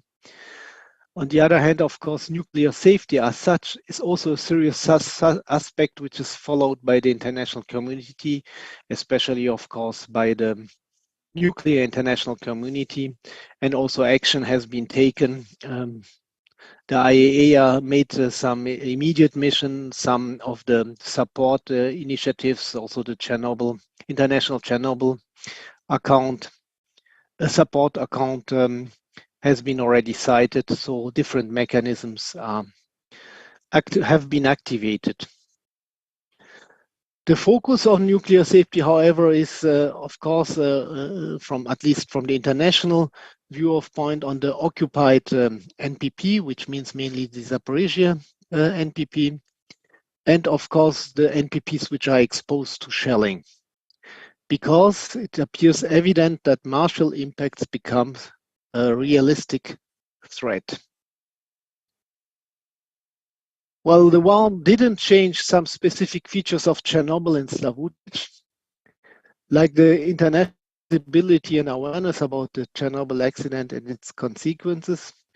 Also, the long record of international projects, which also created a lot of relationships of people and experts from Slavutic and Chernobyl with other people all over the world. Based also due to these international projects, there is a network to international support mechanisms, which has been also activated. European Commission has been cited, which is working on behalf of the European Union, the EBRD, for example, the ICCA, the G7, who were often the godfathers of some major initiatives for nuclear safety. But of course, many bilateral support mechanisms we have heard from Japan, United Kingdom, Germany, and others. I think also a specific feature of Chernobyl and Slavutic is that they have really not have some institutional events which are present in the world calendar, like the accident remembers, but also international exchange platforms like the INUDECO, which is organized since 2016. And I think it is worthwhile to remark that it took place every year, also during the pandemic, but also in the war situation since last year. So it means 2022 and now in 2023. There's for sure many other specific features, but I would like just to retain that real assets for Slavutic and Chernobyl is that there's a very cohesive population. You don't find this cohesivity so often in the world. And you have educated and experienced people, and they are aware and working on a unique case. So I would always say to, if someone would ask, do not underestimate Chernobyl and Slavutic. It is much deeper than it might appear if you look only rapidly on it. I have seen many people who have spontaneous shared goods for supporting humanitarian aid. The deliveries, the people who have pledged private money to support humanitarian initiatives, also people who have shared time and efforts to make humanitarian transport happen, even using private means. There were also a lot of activities on the level of organizations. For Germany, I know that the German Office for Radiation Protection is hosting refugees also from Slavutic and providing them an employment. The Fraunhofer Gesellschaft is cooperating with the Institute of Safety Problems of NPPs and currently providing an internship for young scientists, as has been already reported also by another speaker today. The Munich University of Applied Sciences is trying to set up also new projects. And last but not least, I want just to cite the Deutsche Lazarus Stiftung, which is a German charity organization with which we could channel some specific help towards Slavutic and its context. All of these spontaneous and also planned and organized support could not happen if there wouldn't be effective and efficient counterparts. Here specifically, it is Chernobyl NPP, the charitable foundation of Chernobyl NPP, Slavutic and Development, which has been also already described, and which is really acting very, say, proactively to make things happen. And we have, of course, motivated and performing friends and colleagues in Ukraine and specifically in Slavutic, which of course is also a very important aspect to make things happen. There are for sure many others who have contributed, which contributed that things has happened and will happen. So I think joining efforts is definitively a concept, also in wartime. Just some examples, what I could witness are really humanitarian support, including organization of food and medicine, organization of urgently required equipment, heating facilities for the population, medical articles for injured soldiers. And of course, I already cited hosting Ukrainian experts or internships. So this is for sure, and currently a quite important motivation to initiate joint scientific projects for which we should continue. It is for achieving results. Maybe so far many of these results might look quite small. I have already said this morning, it might be just a drop on a hot rock. It can be the start of a rain. So some conclusions from my personal perspective, having now worked for almost 30 years together with our colleagues in Slavutic and in Chernobyl. It's important to keep the vision. Staying together after a catastrophe is important, but of course also staying together in crisis to avoid further catastrophes. Because I think the crisis is the chance to avoid the catastrophe. Of course, strengthen our resilience by staying together is quite a normal way of human behavior. I would like to take the opportunity to thank for all who have contributed and are contributed, especially those who are with us today, live and visibly, but also those with whom we have shared joint visions, dreams, and efforts.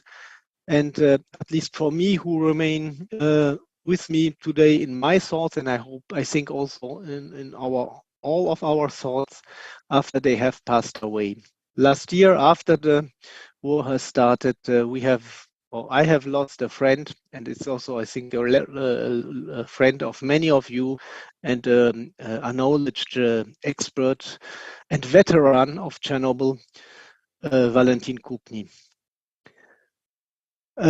I think together we will achieve a better world, and with this vision, I think there is a good reason for optimism which has been already also expressed by other speakers today. So staying together in the past, today, and future, I think is the right way forward. I have just put some pictures, which is already history in Slavutic. It's not anymore these monuments are not anymore standing, but the message which were on these monuments were, I think, are still valid. Thank you very much for your attention. Dziękuję. Let's not give up. We will never give up. And let's continue.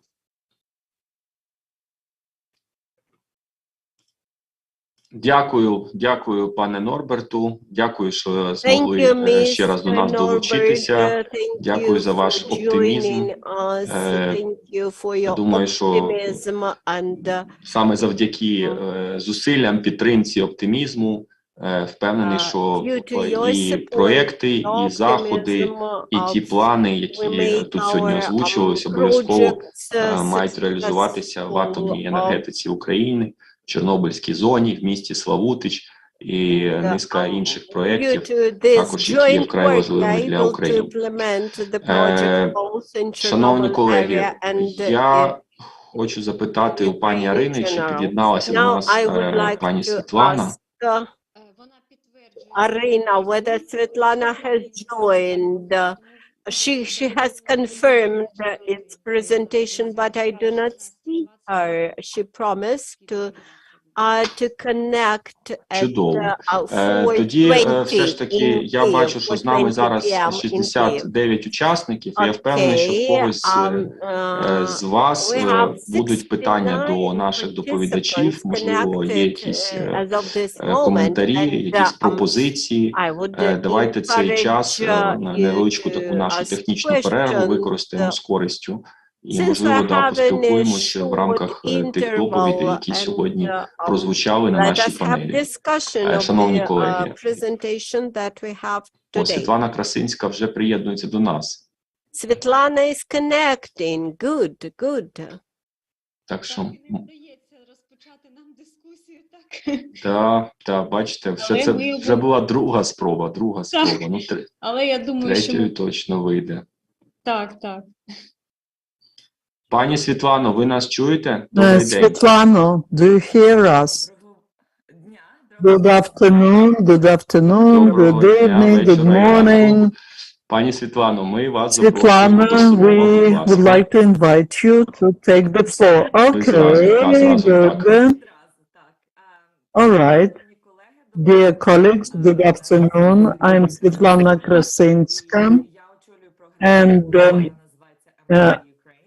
I am from MIT Ukraine program, which was founded in the Massachusetts Institute of Technology. I will be making presentation in English, if it is possible.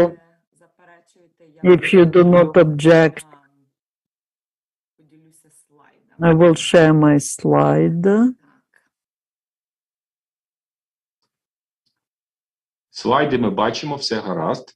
We can see the slides, everything's fine.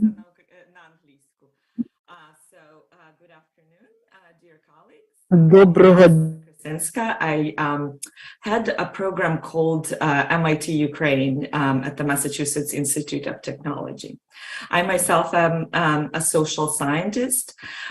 However, when I was approached to and asked to develop a program called MIT Ukraine, I agreed because I felt that it's very important to have Ukrainian presence on major university campuses, and also to try to see how we can use university resources to support Ukraine in these horrendous times.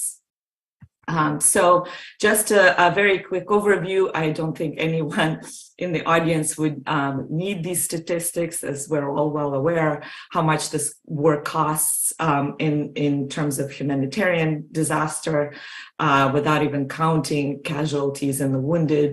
We have internally displaced and refugees by millions. We have millions without proper infrastructure. A horrendous territory of Ukraine is mined. A lot of destruction of buildings and residential and schools and universities, museums. But also, we also find that tens of thousands of researchers, scientists, support staff have been displaced by this war, and the labs destroyed or become non-operational because of loss of infrastructure. So when I was hired, and this happened last November, so it's been 6 months, and I'm still on a part-time basis, working half-time and remotely. But nevertheless, we have access to MIT resources. And what can we do? What are these resources? How can we meaningfully engage in putting our tiny drop in the bucket of what Ukraine needs today?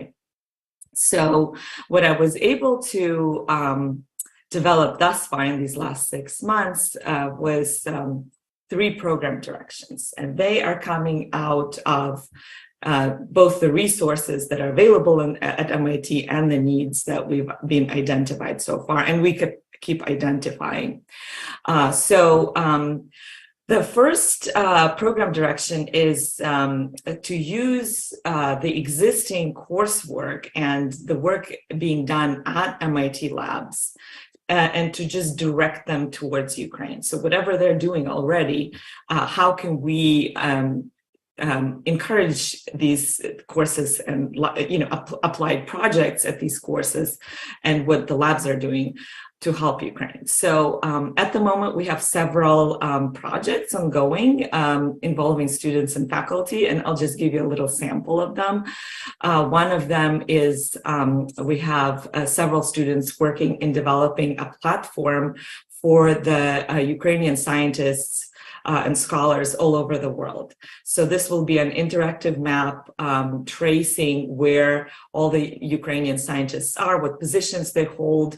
So you'd be able to click on the country or click on the name and be able to get connected with that scientist for potential collaboration. There will be all kinds of other things and bells and whistles available, but the students are building the algorithm for matching scientists, Ukrainian scientists and Western scientists for collaborative research, for mentorship and other things. But this is mainly being designed, and this is designed in collaboration with Scholar Support Office at the Ministry of Education and Ukraine and Science, but mainly to support Ukrainian scientists while they're being outside of the country during the war, and hopefully to bring them back to reduce the potential brain drain. There were other courses where we had students involved. For instance, one of them right now, students are working on coming up with a concept for decentralization of Ukraine's water and sanitation system, and creating kind of carbon neutral systems. So right now it's in the conceptual design stage.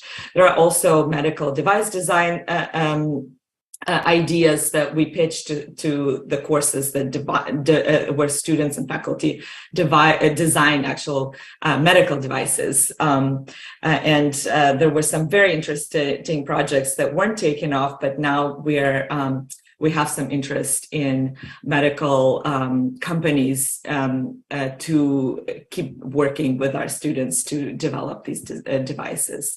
And one of them is a PTSD diagnostic device, which we looked into with Ukrainian University. And I'll talk a little bit about that later. And the other one was the water ionization device that students were looking into developing.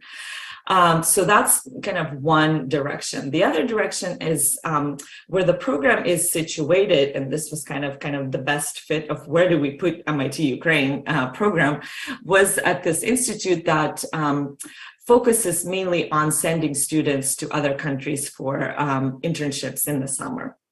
But because that's just about the only thing I can't do through MIT Ukraine, because MIT cannot send students to Ukraine at the moment. What I tried to design was a series of virtual internships for Ukrainian companies and the government, as well as for companies, for instance, Ukrainian organizations or Western organizations in Europe that work on Ukraine-focused projects. So this summer we will have over a dozen students working for different projects to accomplish various things for Ukraine. And then finally, and this might be the most interesting for the attendees of this conference, is finding ways of supporting Ukrainian scientists. And this came through, I had a meeting with pretty much every Ukrainian colleague I could find on MIT campus. And I met with them over Zoom even the day before I started the job. And it was loud and clear. Whatever we do, we need to try to figure out how do we support Ukrainian scientists in this time. So I came up with various ideas of fostering collaboration, and we're working on them right now. And I'd love some ideas from my colleagues here. I'd love to hear whatever you have to suggest. But there are several things in process that we're putting together, including lobbying the MIT higher administration for more support for Ukrainian fellowships and visiting scholarships for Ukrainian scientists. So I'll just give this little flavor for the projects and internships. So a group of students, for instance, is organizing Ukrainian Leadership and Technology Academy for Ukrainian high school students, where they will have summer camps and then in between summer camps for Ukrainian students in European countries, and eventually they would like to do it in Ukraine when the war is over. But also mentoring these students throughout the academic year for taking free online courses at MIT and helping them develop their careers and enter universities. Then the Ukrainian Science Diaspora project that I mentioned. There are also a lot of different other ways that students are engaged. For instance, there's this initiative Kohate, which is refurbishing old Soviet dorms into housing for displaced Ukrainians who lost their homes. And we have some architecture students working right now on helping with the design and the organization of that project. So it's just a flavor for the kind of the applied projects that we have going on. And finally, I'll focus a bit on how to, some of the ideas I have for supporting the Ukrainian scientists, considering what resources are there on MIT campus. So we've been in touch with the National Research Foundation of Ukraine, and through some of the networking that we've done at MIT, we were able to help them find some MIT faculty to review their proposals, to make decisions on grants. Also, there's been a survey co-developed by some of the students and faculty at MIT that was blasted to MIT research staff and faculty, gauging interest and what kind of Ukrainian scientists would you be interested in collaborating? So what level, what discipline, do you have resources? Do we need to find resources? Can we do it virtually? Does it have to be in person? Is there lab work? Could you use some of the labs that are existent in Ukraine, or some scientists who work in Europe, for instance, and in other countries where they do have lab space? So it was a kind of a comprehensive survey, and we've identified quite a few researchers at MIT who are willing to support Ukrainian scientists. And so then another survey is being developed now on the Ukrainian side. And we think we will be distributing that through the National Research Foundation of Ukraine to now see who are the interested parties on the Ukrainian side. And then we'll start matching them up through various programs that are available already or that we can raise funding for. So there is the second kind of another direction is there is a program called Global Seed Fund at MIT, and it's available to MIT faculty and research staff to foster collaborative research with scientists across the globe. There isn't an MIT Ukraine seed fund yet, and hopefully I will be able to raise money and develop that. But what we've done in this round is apply for Seed Fund Poland, Seed Fund Czechia, Seed Fund Israel, and where we know there are Ukrainian scientists with whom potentially MIT scientists could collaborate. And luckily, this year, we got all three of these seed funds, and there will be exchange. So it will be Ukrainian scientists who are now working in this Polish and Czech academy and Tel Aviv University, who will be coming at MIT campus, and our students and staff would be going and working with them in their labs in these countries. Because right now, as I said, first, there isn't MIT Ukraine Seed Fund, and our scientists cannot travel to Ukraine at this time.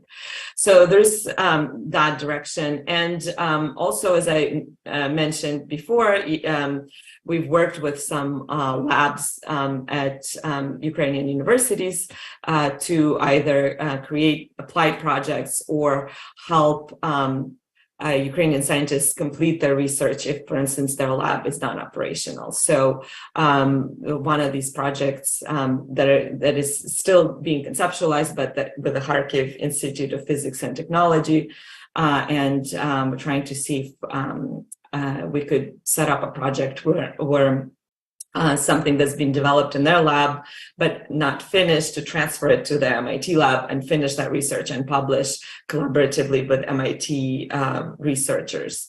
There were two projects on medical devices that we were developing with the Uzhhorod University, State University, and right now we're also working with the Kyiv School of Economics to provide some expertise within the business school to consult Ukrainian companies and also do research on economic wartime resilience.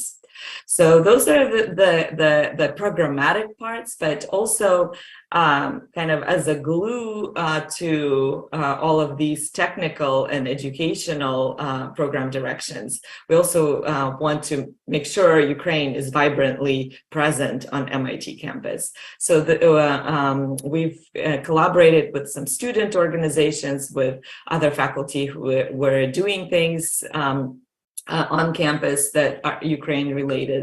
There was a course, a Ukrainian language and culture course that took place this past January, February, and was very successful. Students came up with very interesting projects as part of that course. And you know, there was a Ukraine lecture series on different topics. This last one in April was on nuclear safety issues. There was a presentation by Mariana Bujerin and Kate Brown, who talked about kind of a history from Chernobyl to where we are right now with, for instance, the Zaporizhzhia nuclear power plant. So,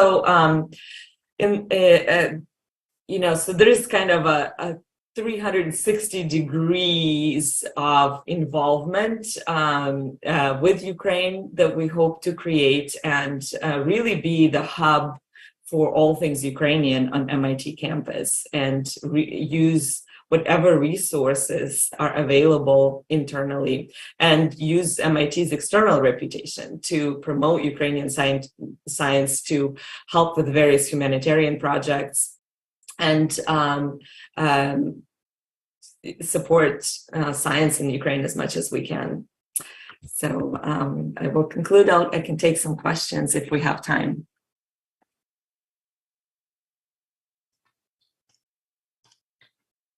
Світлано, дуже дякуємо вам за Thank you, вашу Svetlana, доповідь. for Я your від себе можу presentation. підтвердити, що I дуже could just активно і confirm багато програм that MIT пропонував Україні. Я MIT offered особисто many дуже добре programs for знайомий з Ukraine, and I професором personally MIT know the professor Бонджорно, Jacobo який Bongiorno, безпосередньо пропонував також і пропонує допомогу, і, до речі, залучив декілька фахівців, які виїхали з Запорізької атомної електростанції до низки проєктів. І насправді це дозволяє не тільки підтримувати нашу науку, наших працівників, а й дійсно розширювати співпрацю, зараз обмін інформацією, тому що те, що відбувається now there's the exchange of information, what's happening at Zaporizhzhia NPP, Chernobyl NPP is a unique experience for Дуже дякую за вашу доповідь. Передавайте мої вітання вашим колегам. Please give my greetings to your colleagues, and I hope that after ми всіх учасників, які були в цій панелі, але не змогли приєднатися до нас вживу, скажімо так, очно приїхати в Україну, будемо обов'язково чекати вже як в мирній, безпечній Україні. Тому, колеги, будь ласка, якщо є якісь питання до наших доповідачів, ми переходимо після до підбиття підсумків цієї панелі. Після цього, я так розумію, у нас буде підбиття підсумків всього сьогоднішнього дня. Будь ласка, ваші запитання або коментарі до наших доповідачів.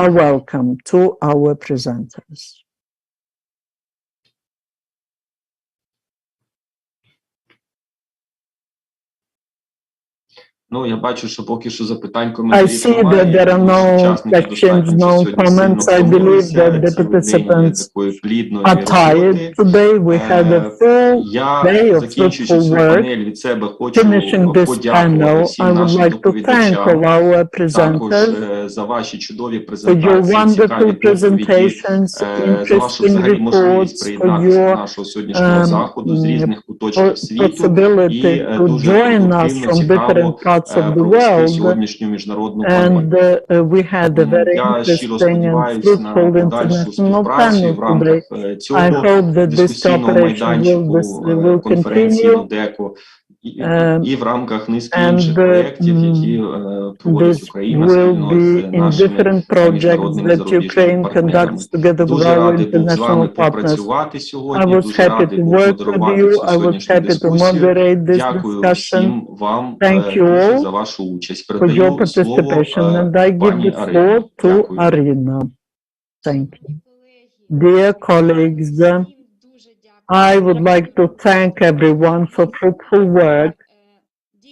Today, we have worked well, and possibly in the end, if you have any comments on today, on the results of today,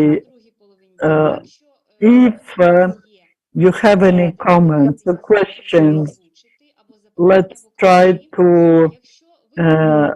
put them.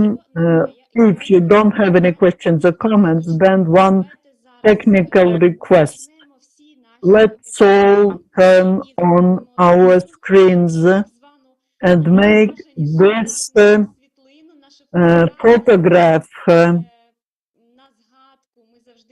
so that we remember all. I thank you all for hearing me. I am grateful that you are here. Please turn off all your screens. And I would like to ask my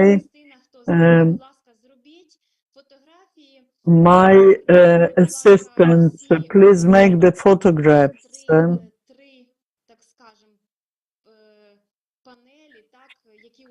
So please make photographs. We are trying to stay there so that we have a good photograph. And let's smile all together. That's great to see you all. Maybe you have some comments, some requests to organizers. If not, or maybe you're still thinking, but I would like to remind you all that tomorrow, on the 28th of April, we will continue the work of our conference, and tomorrow there will be a simultaneous translation made, and the working languages are Ukrainian and English. The speakers will speak in their native language, but all the slides are prepared in English. And we will start at 8:30 Ukrainian time. And in the beginning, we will always have a technical test, the virtual coffee pause. I was the only one today who was having coffee. No one was ready with the coffee. At 8:30, I believe this will be a good time. And we will start earlier than today. And tomorrow at 9, we will start an interesting panel from Black Sea Expert Nuke Talk, and the topic will be nuclear disinformation in Black Sea region. The moderators are Natalia Gloss and Valeria Georgieva. They are ready. They worked with us part of the day, and maybe now they are also with us. So tomorrow, the panel will be very interesting at 9 o'clock. Then at 11, I would like to remind you all, technically, the panel will be very intensive, and it will be about decommissioning of the nuclear facilities. In the first half of the day, we'll have up to 10 presentations, and in the second half of the day, about 20-25 presentations. Each one will have 10 minutes, no more, and all our questions you will put in chat. Today, I thank the interpreters who were working with us, who were making simultaneous translation, but please, there was all the time the information in chat. You have to select the correct channel when you start your presentation. Select the language in which you make a presentation and turn off the language of the original. Where there is translation function, mute the original sound. It is very important so that it doesn't hamper. Tomorrow, get ready. And I would also like to thank the interpreters who worked with us from Chernobyl NPP, from the Department of International Relations of Chernobyl NPP. We could not try this room and this other room, but tomorrow we will try this room, and we'll meet in this separate Zoom room for some discussions.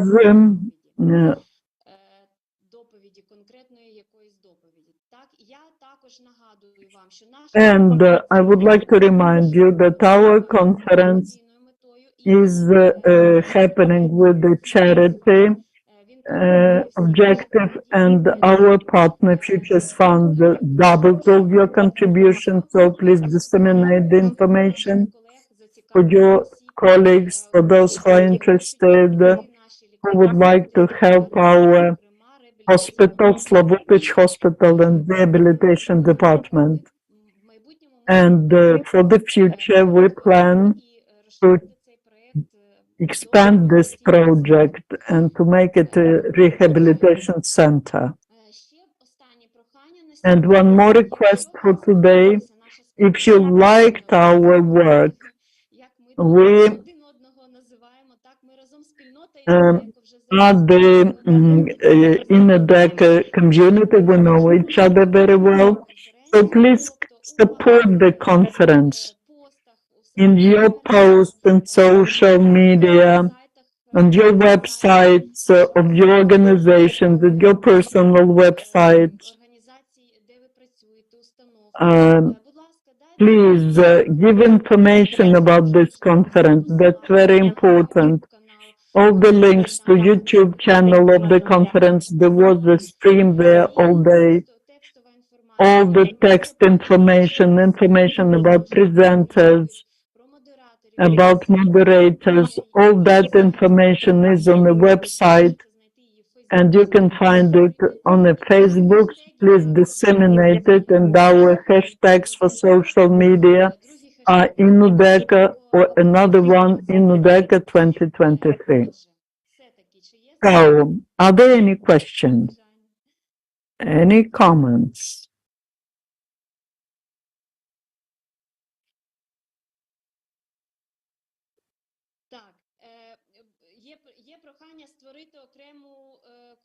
There's a request to make.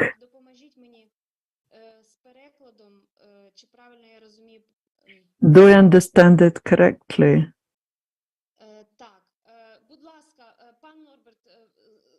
Mr. Norbert, yes, we will make a separate room in Zoom, right?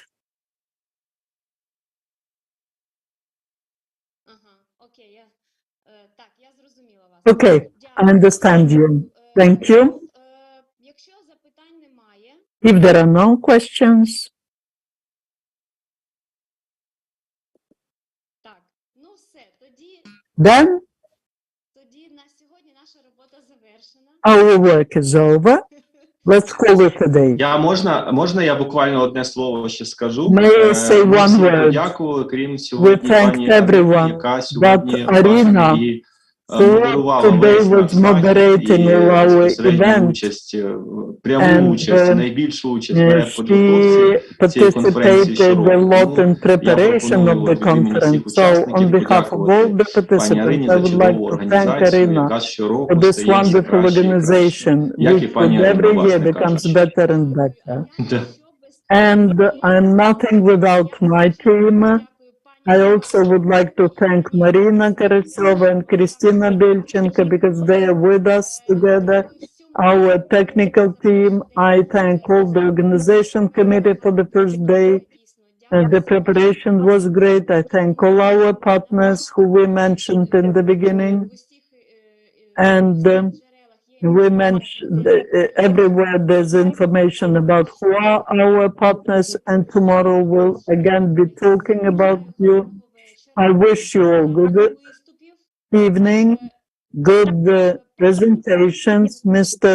Norbert raised the hand.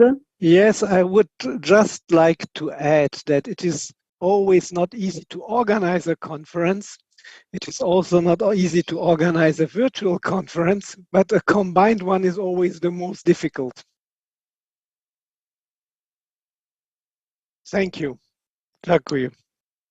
Дякуємо. У нас є спільна мрія. Thank you. We have a joint dream. We dream about victory, and our community in INUDECO dreams of getting all together in Ukraine offline. So we thank the armed forces of Ukraine for this quiet day. Have a quiet, good evening, and tomorrow at 8:30 Ukrainian time. Thank you.